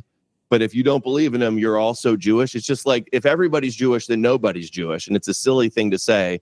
And Joel Webden and Corey Mailer, and I saw you say it was based to, you should knock that off. It's silly. Book Track Groove sent $10. Wait, hold on. I want to address something that I'm seeing a lot in the live chat. This chat is a great example of how our future is going to work out. This is what I'm concerned about. I was hoping to hash out some of our differences, but I'm concerned that people are not going to put pro-white interests first. And as far as I'm concerned, if Christianity is an impediment to that, then I'm kind of out. I'm kind of out on that one. I want Christians to rally against some sort of pro-white, like ethnic, tribal philosophy. If that's impossible, then I think a lot of people in the dissident right are going to be like, no, like Devon said, we have to deal with practical outcomes first. So I was kind of hoping this was more of a unifying conversation, but it was a beautiful disaster. Well, I had a great time. You knew that was where it was going to be. I mean, the most practical thing. It's been a disaster. It's been great. It's been great. This has been wonderful. This is our finest episode. I'm so happy with the content that we're creating. This has been great. But this is the reason that I brought everybody here, because pro-white unity should be of the utmost importance. Well, I think the issue that you're seeing is I'm race first, and lots of people are race first. But most people, especially if they're religious Christians, are God first, and that's always going to be the way they think. And look, whatever, right or wrong, that's the way they're going to look at it. And so that is always going to be an issue, because if it all depends on your interpretation of God at that point, then, right? So if your interpretation of God is that God favors white people, then I guess that's okay. But if it's not, if it is, universal in nature, then you're always going to have that conflict. You're always going to have that confrontation, because you are going to side with God before you're going to side with your people. Do you believe that God favors white people? What? I don't get it. I just don't even understand the argument. Well, I suppose Devon is saying I favor my people. I am Christian. They're not mutually exclusive. I don't know why there would be right. at But odds if you with had each to other. make a choice, right? Like if you had to, and I'm trying to think of like some hypothetical, but just generally speaking, if you had to make a choice between the success of the white race and making here's a good hypothetical, and it's an extreme hypothetical, and I recognize that. If you had to flip a switch and it's up or down, if you or A or B, white people will live forever in white communities and be, whatever their destiny is up to them to, but they'll not have any interference from non-whites, and they'll be able to survive and do whatever it is they want to do, or B, you flip another switch, Christianity will live on forever and all white people go extinct. I guess A would be, if you flipped up A, Christianity would be gone from the earth. So that's the choice you have to make. Either if you had to choose, Christianity goes away, but white people survive, or B, Christianity survives, but all white people literally go extinct. What would you pick? I wouldn't pick either because it's a false dialectic. Okay. It's a false I know, dichotomy. it's an extreme, it's- but I'm just saying, like, you can see where I'm getting at, though, right? There's a lot of people that would, a lot of Christians that would consider themselves, I think, even pro-white, that if they really were forced gun to the head to answer that question, would pick Christianity over their people. Yeah, but and that's whatever. Right? That's their priority. And you're not a true Christian if they don't. Also. Yeah, in a way, I mean, do they really believe it, right? Like if they don't choose Christianity, if they're not willing to sacrifice literally their entire people for Christianity, I think Adam's right to some degree that they don't really believe it. Because if you really believe that this was God and this was coming from God, you should be willing to sacrifice literally anything. I mean, what's the story of the guy that's supposed to sacrifice his son on the mountain? That sort of thing, right? So, but that's my point is, though, if unless Christianity had something in it that was explicitly favoring white people, you're always going to have this conflict. You're always going to have a conflict where when those two things come into come into conflict with each other. Which but when do they come into conflict? It's not that it's always happening, but that's what you're going to see. But when do they actually come into conflict? I mean, it's one thing because the Catholic Church has gone astray, in my opinion, with its teachings a little bit since Vatican II, right? Yeah. And so we've seen a crisis in the priesthood, a crisis of vocations. There aren't any nuns anymore. There aren't as many priests anymore. And the pews are empty. People had a mass exodus from the Catholic Church in the 1970s. And as a way to counteract that and to keep the butts in the pews and to keep the money coming on Sunday, the Catholic Church went into an unholy alliance with groups like HIAS and these Jewish immigration services and the federal government so that they could get kickbacks to supplement the income that they basically lost by going down this woke road. In a manner of speaking, the Catholic Church chose the Catholic Church over white people, is what you're saying. I'm saying no. That's because if they cared more about the survival of white people, they wouldn't have mattered that they were going to get money from HIAS, that they were going to have more Mexicans in their pews. They would have chosen white people over the future of the Catholic Church, but they chose the future of the Catholic Church, which at the expense of white people, is what you're saying. Well, I think, and that's fine. And that's fine. Whatever. I'm not trying to make an argument. Maybe a different way of putting it is that the Catholic Church chose the friendship of the world over proclaiming the truth that they had always. Instead, they watered down the controversial teachings that, like outside the church, there is no salvation. They don't preach that anymore. They preach ecumenism now. They preach that, all roads lead to heaven. It's just that Catholicism is the privileged path. That's literally what Bishop Barron said to Ben Shapiro when he interviewed him. But in a manner of speaking, the Catholic Church chose the continuation of the Catholic Church over the continuation of the white race. And why else would they, right? It's not like, the Catholic Church has never had any kind of obligation to the white race, right? So I'm not saying that that it doesn't make sense or it's bad, but that's my point, is that if your priority, and mine is the survival of the white race, the destiny of the white race, then that's where I'm always going to make my decisions and my choices in service of that priority. And I think that most, and not just Christians, just religious people generally, they are going to prioritize their deity. They're going to prioritize their religion over their people. And now sometimes, like with Jews, the two would go together, right? That's kind of their superpower, is their religion is directly tied to their ethnicity. It's directly tied to their people. So they're never in that weird conflict. They're never in that, do I pick being Jewish or do I pick being Jewish? It's like, no, it's the same thing. So I think that's the disadvantage that a lot of white people have. And that's kind of what we're running into right now. The B'nai B'rith honored one of the popes. I have to look up to see which one exactly, but they honored the Pope, the B'nai B'rith, the parent company of the ADL. They honored the Pope because he was opposing paganism and racialism. When was this? It was a few decades ago.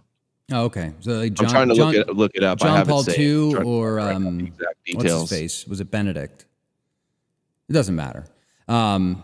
Yeah, I mean, I think personally that the B'nai B'rith has blackmail on the Pope. You know, you can see that they started having conferences in Rome in the Vatican, starting in, I think, 1984 was the first ADL-sponsored thing. And then, you know, of course, we've got Opus Dei now working with Paul Singer. And hey, how about that thing the Devon played on his show? I played it too. It was the old from like the 60s, the Catholic organization teamed up with the B'nai B'rith to promote to being pro-Jewish. Remember that? No. And that was actually pre-Vatican II by like a couple of years. Send me the clip and I'll play it. I haven't seen it. Oh, it's long. I mean, it might hurt your feelings a lot actually to watch it though. It's literally the Catholic Church and the B'nai B'rith got together and made a "Don't Be an Anti-Semite" special that they aired on NBC affiliates back in I think it was either late 50s or early 60s, and it's over and over and over telling Catholics that they are, you know, they need to love Jews and they shouldn't be anti-Semitic and, they literally say Jesus is a Jew in that Catholic produced special, pre-Vatican II Catholic produced special. They literally say Jesus was a Jew, and how could we worship a Jew and also hate Jews? It doesn't make any sense. Like, that's literally the whole. I can do you one better. I can do you one better. In 1926, there was a group called the Opus Sacerdotale Amici Israel. They're the priestly clerical association of the Friends of Israel. And these are the guys, they tried to change the Mass. They tried to get the word perfidious removed from the Good Friday prayer for the Jews. And eventually they were actually condemned by the Holy Office. And Cardinal Raphael Mary Duval said, quote, "I hope that these Amici Israel will not fall into a trap laid by the Jews themselves, who insinuate themselves throughout modern society and seek with whatever means to minimize the memory of their history and to take advantage of the goodwill of Christians." So this has been ongoing for a long time, the struggle back and forth between Judaism and Catholicism, and the Jews trying to undermine Catholicism and warp it the way that they've done with Protestantism, blah, blah, blah. Hold on. Let's get back you should definitely watch that video, though, Dave. I'd love to. We'll find it and we'll send it to you. You will get a kick out of it. And by the way, I looked it up. B'nai B'rith honored Pope Pius XI in 1939. So we're talking over 20 years before Vatican II, right? You know, and they said that what? I was going to say, you know, this is one of the other things, you know, the Nazis never actually shut down B'nai B'rith. You know, they did shut down Freemasonry. They shut down a lot of these. Were they even there to begin with? Hell yeah, they were. They assassinated a German diplomat in France, which kicked off Germany's, you know, thrust into France. So yeah, you can Google it. That's one of the organizations that they didn't shut down, and it's, you know, involved with the Havara agreement, the transfer agreement, and all of that kind of stuff. So it does get a little murky. I don't understand why, if the Nazis were going to shut down Freemasonry, why wouldn't they shut down Jewish Freemasonry, which is basically. Hold on, I just B'nai looked B'rith. it up on ChatGPT. It says they dissolved and banned B'nai B'rith soon after they came to power. That's not true. 1930. Hold on. After 1933, they targeted Jewish organizations. April 1933, B'nai B'rith lodges were ordered to close by the Gestapo. Right after. By 1937, B'nai B'rith activity was formally outlawed. So I don't know. Fact check, not true there. It might have been 1937 that this guy in B'nai B'rith assassinated one of these German ministers, and then they closed it down. So. Anyway, I think governments have used B'nai B'rith as spy organizations in the past, so it might have been something like that. Absolutely, you know? Jewish spy networks. Yes, and already in 1939, the B'nai B'rith was honoring the Pope for opposing paganism and racialism.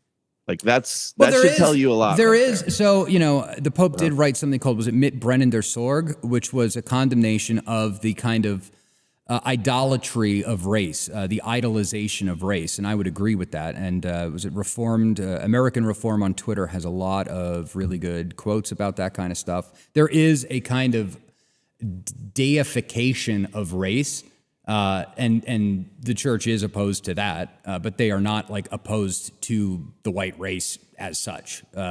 Anyway. Oh no, I'm not saying that they're trying to kill white people. Right. No, I don't think you were saying that. I'm just saying they don't favor white people, and which would make sense. I mean, most of their members aren't white, and so obviously it makes sense that they wouldn't favor white people. But I'm just saying that that's kind of the issue is with Jews, they never have to make that choice. Oh, my religion or my race. It's the same thing. Yes. Whereas Christians often have to make that choice, and that's why there's an issue. That's why we run into all these problems.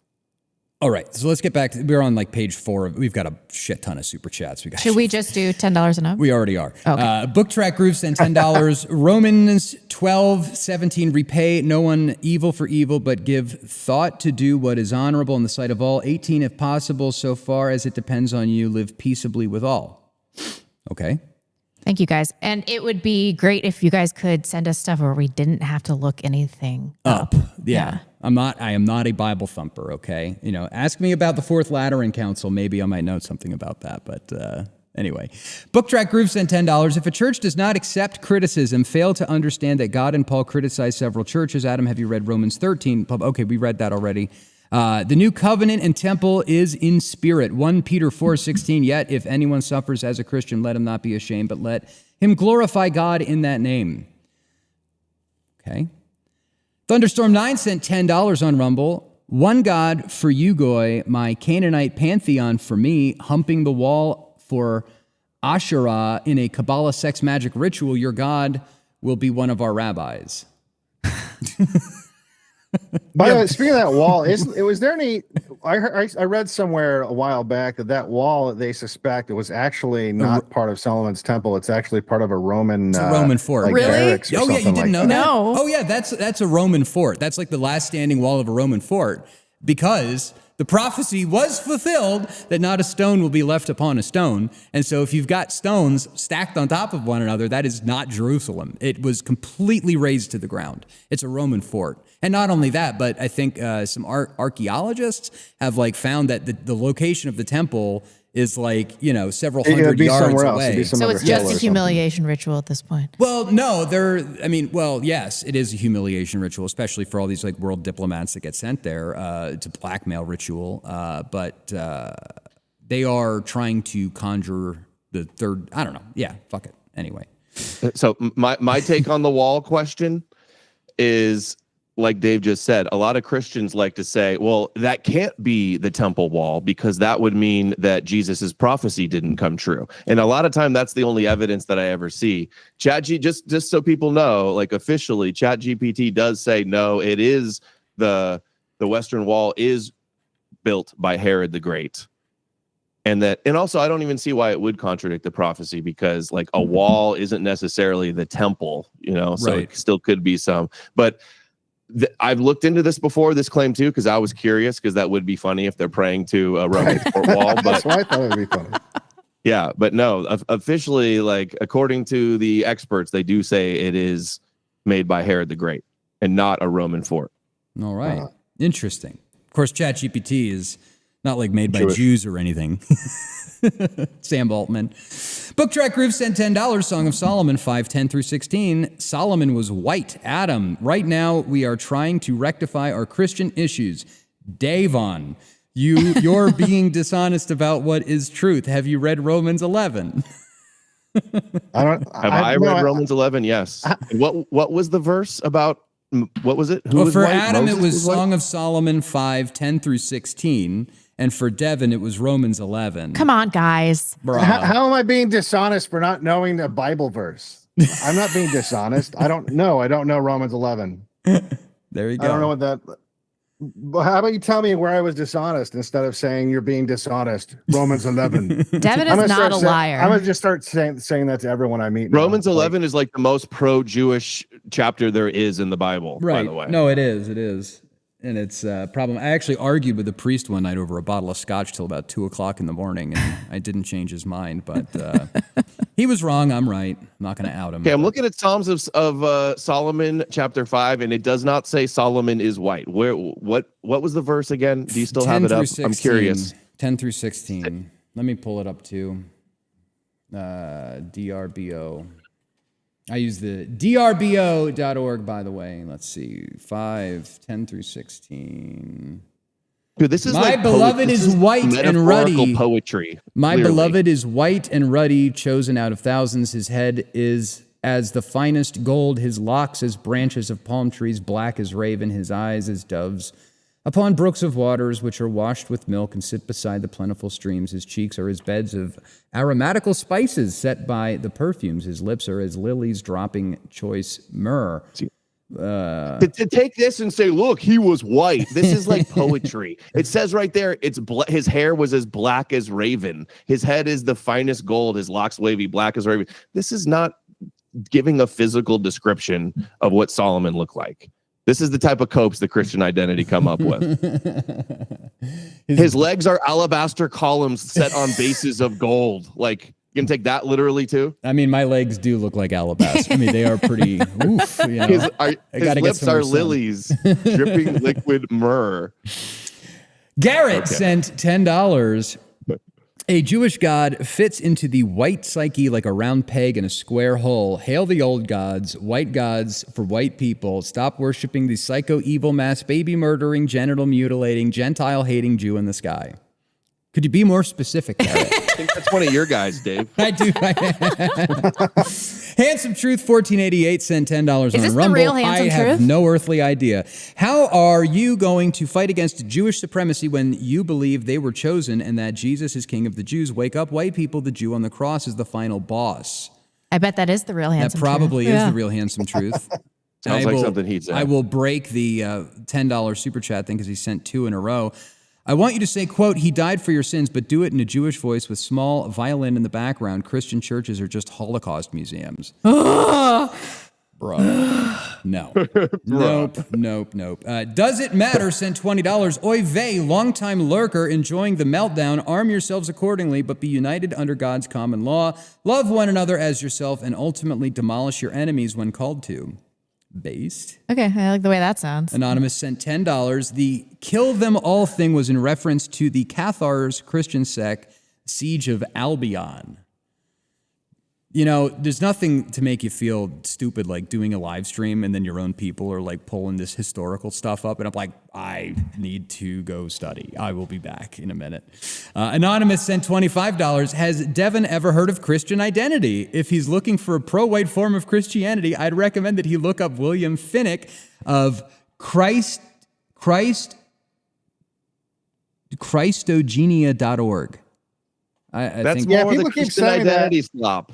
Well, look here. If I thought that was historically accurate, if I thought that there was a racial component that Jesus was white and like the disciples were white, or what if there was some kind of racial component where it was white, I would be all for it, honestly. But I don't think that that's historically accurate, and that's really what it boils down to.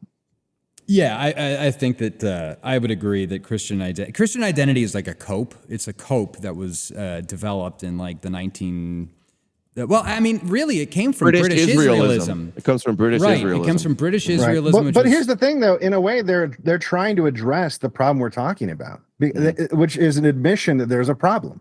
Right. It's like they recognize there's an issue here. We can't sit here and be oppositional to Jews and yet also have this very Jewish connection to our theology, and or at least that's not without issue, right? That's going to create problems, and so they're seeking to resolve that issue, which is an admission that there is an issue. Well, the issues come about. I think that's worth at least I'm okay with them believing that, or whatever, because in a way, I'd rather. If all the people in that stadium, those 90,000 people, were Christian identity Christians, that would have been way better. Oh yeah, than what we had, Yeah, I mean, I think that Christian identity is trying to solve a problem that was created by this splintering breakaway. These different interpretations that have been weaponized against white people by Jews. That if the church was still united and one, and it is in the Catholic Church, but anyway. The Winged Hussar sent $10.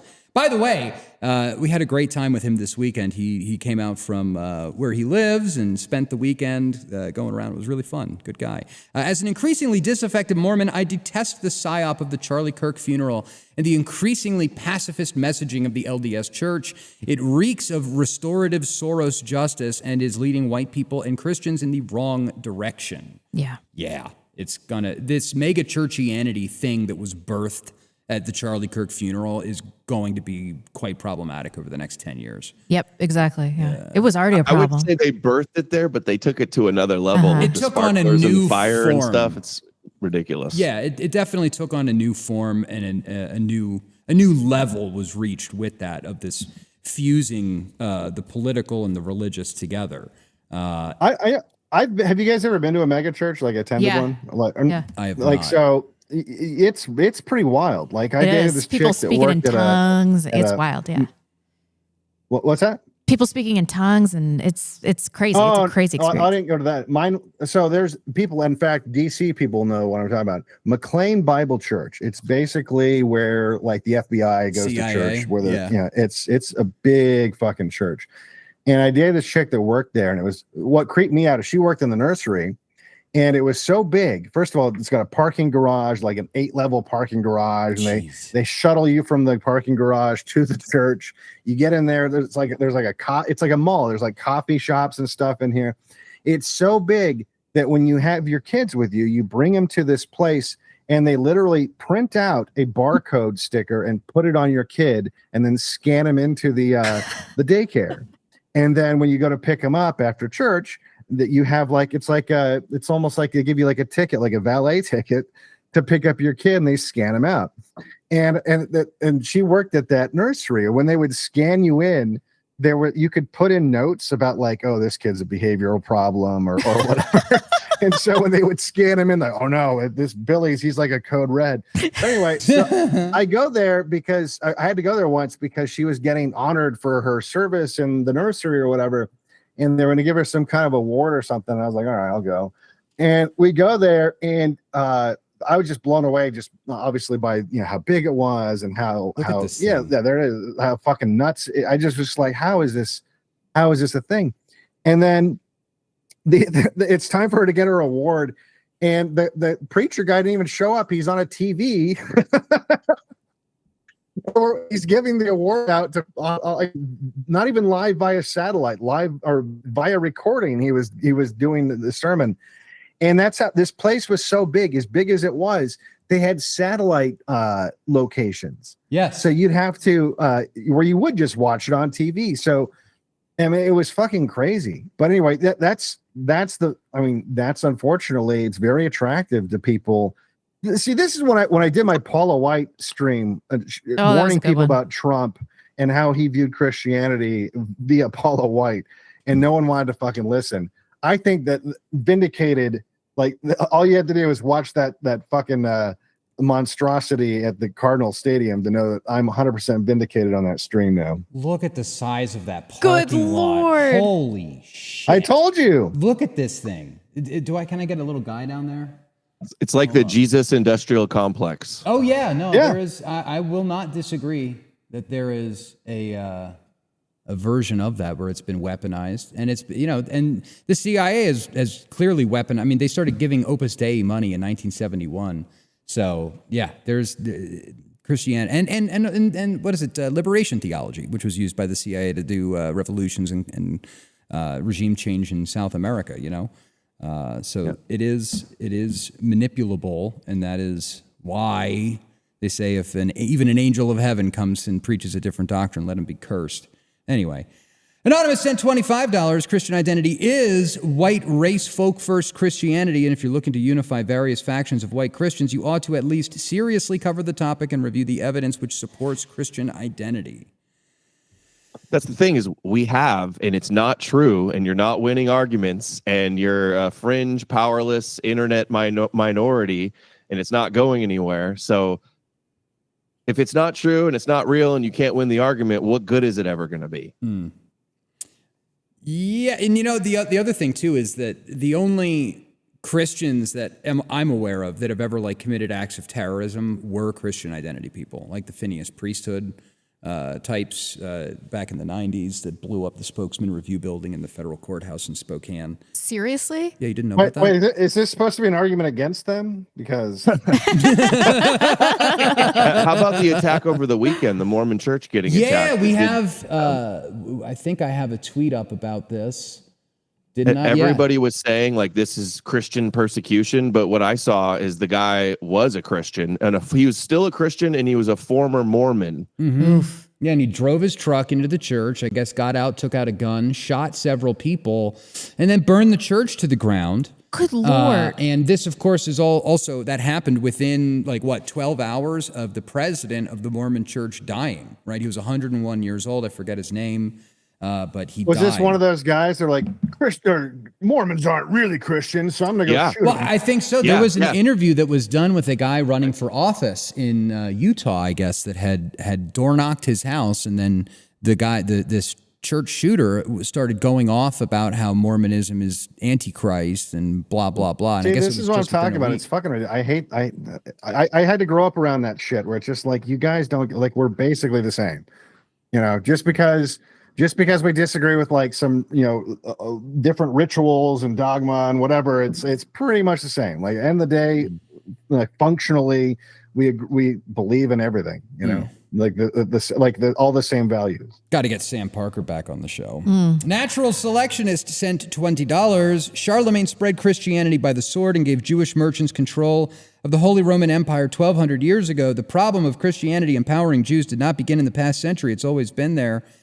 There's been issues with the money lending and all of that. Princes wanting the crown jewels, not being able to get money for it, so they go to a Jew, take out a We've loan. had some problems. We've had some issues. But it's not doctrinally or structurally. That the structural problems have happened within the last 70 years, at least among Catholics. With the Protestants, it goes back a little bit longer. Anonymous sent $25. Christianity sprung from white people because archaeology and ancient historical writers affirmed that the Israelites were white and that they migrated into northwestern Europe and became Europeans. Bro, the Christian identity people, like, they don't even get they don't even get like the prophecy, right? There's Ham, Shem, and Japheth, right? And the prophecy is that the sons of Japheth will dwell in the tents of Shem. Right. And so that's like the whole point of Christianity. When the Jews killed Jesus Christ and they lost the religion, then it was Japheth that adopted it and dwelled in the tents of Shem. So your argument is false based on biblical prophecy and scripture anyway. So I don't get the foreign branches it's the natural branches being cut off, so the foreign branches, the wild branches, can be grafted in. So it's even Corey Mailer says Christian identity is retarded and stupid. Based. All right. We need to get him back on the show too. But I like how they're funding the show today. Thank you very much. Thank you for the they big really super want chat. us to agree with them that we're really the Israelites. I think it's anti-white, actually. It's an anti-white thing to like shit on your own people and say we didn't exist, and that you want to be these patriarchs and prophets of the Bible so bad. I'm not interested in that at all. Well, and I also think my people are from Northwestern Europe, not the Middle East. Right. And I mean, I think there's also this kind of element of like you can look at Judaism and their fusion of the Jewish people are God to them, right? Like, to them, the Jewish people is God. And so I think, people look at that and they look at the structural power that the Jews have got over the world at this point. And they're like, well, wait, how do we be more like them? And so that does kind of arise out of a kind of jealousy. And so they concoct this new read on Christianity that allows them to act like Jews, basically. Right. And did you see that video that went viral this week with that conservative homosexual Negro man? What? And he's talking Rob about Smith? I don't know. He's got white hair. Oh, no. He's talking about with the chick with the girl. Yes. Yeah, I scrolled past that. No, you got to watch it. It's crazy. And they're talking about how we should be more like Jews, and we're just jealous because we don't have the same kind of networking and high IQ. Bruh. It was just astounding. I'm like, this coming from the supposed conservatives, you gay black conservative man. Bruh. Anonymous sent $25. Jesus is not a Jew and never was. He was a legitimate Judahite Israelite, descendant of Phares. The modern day Jews are descendants of Esau, Edomites, the ancient enemy of God and his Israelite people, because they were race mixers. Hold on. My dear friend Robin sent me a message about this. DNA ties Ashkenazi Jews to a group of 330 people from the Middle Ages. She said that it is untrue that Jesus was a Jew in the In the sense that we right. know now. Yeah, I would agree with that. Anonymous sent $10. Relying on ChatGPT, Grok, and AI to push your arguments is lazy and foolish. If you don't see how limited and flawed their abilities are, it's on you. Make your own LLM and train it on specific tasks. Don't use slop. Freecodecamp.com. Freecodecamp.com. I've trained Grok. Well, you've trained your Grok. Yeah. There is Maple AI, not an ad for Maple AI, but they are pretty based. They use secure enclaves. You can do stuff like that. I've wanted to see somebody do like a project where you take AI and feed it like every Catholic council. But all AI is going to be AI is not intelligence. It's not intelligence, right? It's drawing from broader data, which is pattern recognition. Yes. So you have to just like taking in any kind of data, you have to accept that there's going to be some sort of inherent bias and use your own discernment. But AI is a very useful tool. If you're not using it, then you're going to get lost. You are going to get lost. You have to use AI. You can learn a lot from it for sure. Yeah, dang, what was I going to say? I was going to say something, but I forget. It's okay. I'll think of it later. Anonymous sent $10. Make white babies and keep them away from filthy things. Very true. I think we can all agree on that. We can all agree on that. Going back, what the hell happened? We had like 5 or 6 chats on Entropy, and they're all gone now. Ruh-roh. Son of biatch. Why does Entropy do this? Queensboro Bridge Enjoyer sent $10. Every major American firearms company is Zionist, and every gun rights group, the Gun Owners of America, NRA, etc., in America is Zionist, is supporting 2A groups and private firearm ownership also a Zionist trick that whites should avoid, or is that the Zionists having infiltrated every source of power in the United States? Anybody on the panel want to take every that one? right-wing source of power? That's the problem. Is every right-wing institution? The mainstream right. I'm obviously meaning it's been infiltrated by Jews for decades. I mean, really since the neocons, that's been the case. Yeah. You could say before that. Goldwater was a Jew, obviously. So I mean, it's been Jewed up for a long time. True. Let's see here. By the way, we have, don't forget our crypto super chat platform on the website. You can send us super chats directly and none of that 30% skimming off the top if you wanted to send some Bitcoin. Queensboro, I had to say it. Queensboro Bridge Enjoyer sent $20 on Entropy. Christ being a pacifist is a common talking point of gun banners, and we all know who funds them. Christ rebuking Peter to put away his sword had to do with unjust aggression. Peter attacked an unarmed servant instead of the armed soldiers. Had Christ been a pacifist, he would not have ordered his disciples to buy swords. True and false there, I think. But, Wait, what is false? Well, did he attack it? I don't think the issue was that he attacked an unarmed servant. I think that the point was that he had to die. He had to be taken into custody, tortured, put on a show trial, and then crucified. Wasn't it a Roman soldier coming to arrest Jesus and he cut off his ear? Yeah, Malchus. Malchus was his name. Right. Every single time sent $100.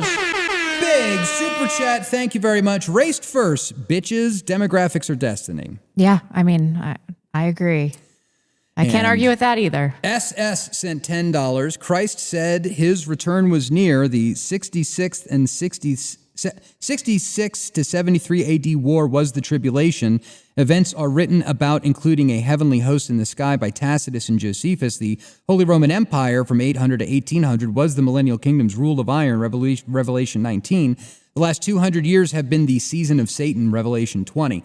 I much more agree with that take than what the evangelicals do. Isn't that full preterism? It's either full or partial preterism, but yeah, I mean, I believe that when you talk about a lot of the stuff that one will be in the field, one will be taken, all of the stuff about the rapture was about the tribulation and the destruction of Jerusalem. We are not living in the end times. Wake the fuck up. This is not happening. This is Zionist Jews that are like coming up with shit like, I'm going to get banned from YouTube for saying that, but COVID-19. But the Catholic Church rejects preterism, though. So why would you say you agree more with that? We do? That's news to me. Yeah, I thought you just said that you agreed with preterism. Well, I think it's partial preterism that the Catholic Church would. I don't know. I'm not a scholar. I'm not a theologian. I'm just like, I pray the rosary. Okay, you're right. No, you're right. Partial. They do acknowledge a partial preterism. There we go. Okay, cool. So I'm not so crazy. Full preterist is where they think Jesus already came. It was in the first century. Right. And that we're in the millennial kingdom, right? Right. And that, so we you would do believe Jesus is going to return, right? He's going to return, but Catholicism teaches Jesus is still coming back. Yes, and that will be the end of the world. There is not going to be like a tribulation, thing that happens, or like a rapture thing that happens. When Jesus comes back, that's it. That's the end. We're going right into the general judgment, and it's over. It's not going to be this weird, he's going to come back and take his believers, and then there will be a 7-year period of tribulation ruled by the Antichrist and all of this stuff. Like that's not. Who believes that? The Christian Zionists. Whoa. The evangelicals think that then this You is should why look they're into so Paula dangerous. White, what she believes. It's some Yeah. The scary thing is, this is the problem, is a lot of Americans believe this shit. Like a lot of Americans believe it. Yeah, and I'd say the majority of Trump power, voters too. believe it. Yeah, the majority of Trump voters believe that stuff. Yeah, and this is one of the reasons why it is so dangerous, is because they actually want to bring about the end time scenario. Yeah, they're trying to bring about the end of the world. Yeah, and literally it's the same thing that the Jews are That's trying a to do. problem. It's the same thing that the Chabad Jews are trying to do, right? They're trying to hasten the coming of the Messiah by doing whatever works that they're doing over in Israel. Well, this is like the Chabad people. That's why they get along so well. Yeah, no, Very it's true. It's horrible. Very true. That's the issue. That's the problem. I agree.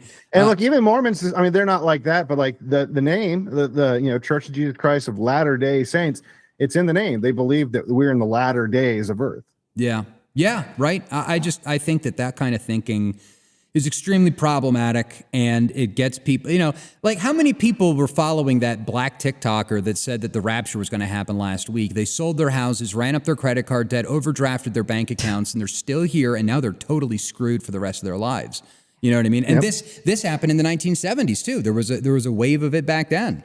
All right, because we're at the end of the super chats, I'm going to read a couple of $5 ones. This one comes to us from Negro Spritzer, who sent $5. I know what this one is. Yeah, it's hi Devon. F the N word, F the K word, F the B word, F the N, the SN, F G J. Okay. You can pause and read what he said at the bottom. I'm not getting banned on YouTube. That's one of mine. Oh. That was strangely heartwarming. All right, I think that actually catches us up on all of the super chats and questions. Thank you. Ford Enthusiast on Entropy sent $14.88. We will secure our future. Thank you. We now have $144.88 that have been donated on Entropy. So this is actually it's like prosody or something, right? Oh, look at that. 144.88. That's really funny. I think this was sufficient retribution for the Jack Cruz episode. All right, can we move on? Can we learn to turn the other cheek blonde? Was that intolerable Bitcoin boomer? Yes. He was the guy that had his shirt off. He had his shirt off. He was so inexplicably hostile towards me. I had no idea. He kept calling me a normie. I wanted to smack him in his old man boobs. Jack Cruz. Have I done my penance, chat? Is this, yes. Are we good? By the way, next month we have got some serious heavy hitters coming on the show. And I'm saying this because it's my month to pick. We've got Daniel McAdams from the Ron Paul Institute, Lucas Gage. Who else is this? Pacific Northwest Gorilla is coming on. And we are working on, it's a toss-up between Kevin McDonald or Father Maudsley for the last Friday of October. I've been having a difficult time getting in touch with Kevin McDonald, so if anybody out there can please send him an email, that would be... He does live in town. Maybe he can come in studio. Bully him. I mean, I could just drive by his house. Do a drive-by. I know the gate code, so I could. I'm not going to. We'll let you guys go before we do some ads. Adam, where can people find you? NoMoreNews.org. I stream on Odyssey and Rumble and on X. No_more_news. There's his X account. You can follow him on there. Devon, what about you? Well, if you go to blackpill.com, it'll just go to the Insomnia stream, I think Odyssey page, but I'm on Rumble. Also, inexplicably, still on BitChute for some reason, and I am on X, of course, black_pilled. Yes, this is the Odyssey. Are you streaming primarily on Odyssey? Rumble. And Rumble, okay. Odyssey and Rumble. I mean, those are the two big ones. In fact, the new monetization that Odyssey's doing, people are actually starting to use it. Like it was literally like one I'd get one hyper chat every stream, and then last night was the first time, or not last night, night before last. It was the first time I got multiples. I got like 4 or 5. So maybe people are starting to use it. Maybe we should Do consider they that. just have to use credit card, or is it like a crypto thing that people have to sign up for? I think it's, to be honest, I'm not sure, but I think it's like some crypto-y thing. Like, well, I mean, because I had to sign up for some crypto wallet to receive it. They were doing their library token, but I know that they got persecuted. That thing's over. Yeah, the library token They got banned is from out. Stripe. Oh, Stripe yeah. canceled. Oh, canceled them. shit. That's what happened. Yeah. That's crazy. I know that Rumble is going to be doing something. I am very excited for Rumble Wallet to launch. This is not a paid ad, even though I have the sticker on my laptop, but Rumble Wallet's going to be coming. I think you'll be able to donate Tether and Bitcoin directly, which will be cool. I'm looking forward to that. All right. Thank you so much for joining us. We really appreciate it. You guys are very important to the movement. You've both done excellent work. We really appreciate you taking the time to argue with Dave. That was awesome. This was the best content. You fulfilled my expectations and my wildest dreams. Thank you so much. I really appreciate it. We'll see you guys soon. All right. Thanks for having me on. Bye-bye. All right. Now we get to read some advertisements. This is wonderful. Oh, that was so awesome. Oh my gosh. End the call for everyone. There we go. Okay. So now we do have to talk about our sponsors. The first one that we'll talk about is Atlas Bullion, because the economy is falling apart quicker than you can shake a stick. I haven't thought this through at all. Then you can shake a stick at. It's not good. It's going down. As you can see, the gold to silver ratio is up. It's about to hit 91 ounces of silver to gold. They are eroding your purchasing power, weakening the dollar. Gold is at, holy mackerel, $3,831 an ounce. That is an all-time high, and it's only going to continue to go higher. So please protect yourself, protect your family, protect your wealth by investing in precious metals, gold and silver, with subscriptions that start as low as $55 a month for silver subscriptions, $200 a month for gold subscriptions. They've also got plans for kids, like their Little Legends or Legacy Builders. And, you know, hey, if you've got money that's tied up in an IRA, I think that the stock market is going to be not doing well. So This is not financial advice. this is not financial advice. I am not a financial advisor, but you can roll over your 401k or IRA with Kenzie at Atlas Bullion. You can give her a call, send her an email. Check out atlasbullion.com/backlash to protect yourself against the financial storm that is coming. atlasbullion.com/backlash. And protect your fertility. By using Idaho Tallow Company. There's no endocrine disruptors in their soaps and skincare products. They've got soap, balm, lip balm, all kinds of fantastic stuff that'll make you smell good and make you feel good, and they won't turn your nuts into raisins. Also, not medical advice. If you're tired of skincare packed with chemicals you can't pronounce at North Idaho Tallow Company, we keep it simple with grass-fed tallow, time-tested ingredients, and zero junk. Our soaps, balms, and lip balm are packed with bioavailable nutrients your skin actually needs, with no fillers, endocrine disruptors, just rugged, reliable skincare that works. Wow, I can't speak. Ditch the synthetic garbage and switch to North Idaho Tallow Company. Get yours at idahotallow.com. And if you sign up, by the way, for their Soap of the Month Club, they've got some pumpkin soap. Look at this, pumpkin spice tallow soap. Smells excellent. It does. It'll get you in the mood for the fall season. And you know, if you're looking for a woman, you can't do that if you smell bad. So you got to smell good if you want to save the white race. I don't think chicks care. Just saying, you got to scrub those armpits. That Using the, fact check, not true. False. I have been using the, which one is it? This one, the coffee scrub tallow soap recently. It's like a mocha. It's wonderful. They've also got a peppermint lot, but they've got little pieces of coffee grounds that exfoliate your skin. Oh, brighten it. Very good. Oh, yeah. Yeah, men, we need to be taking care of our skin. We need to be looking as good as we possibly can. And we've also got to give a big shout out to our other sponsor, not least of all.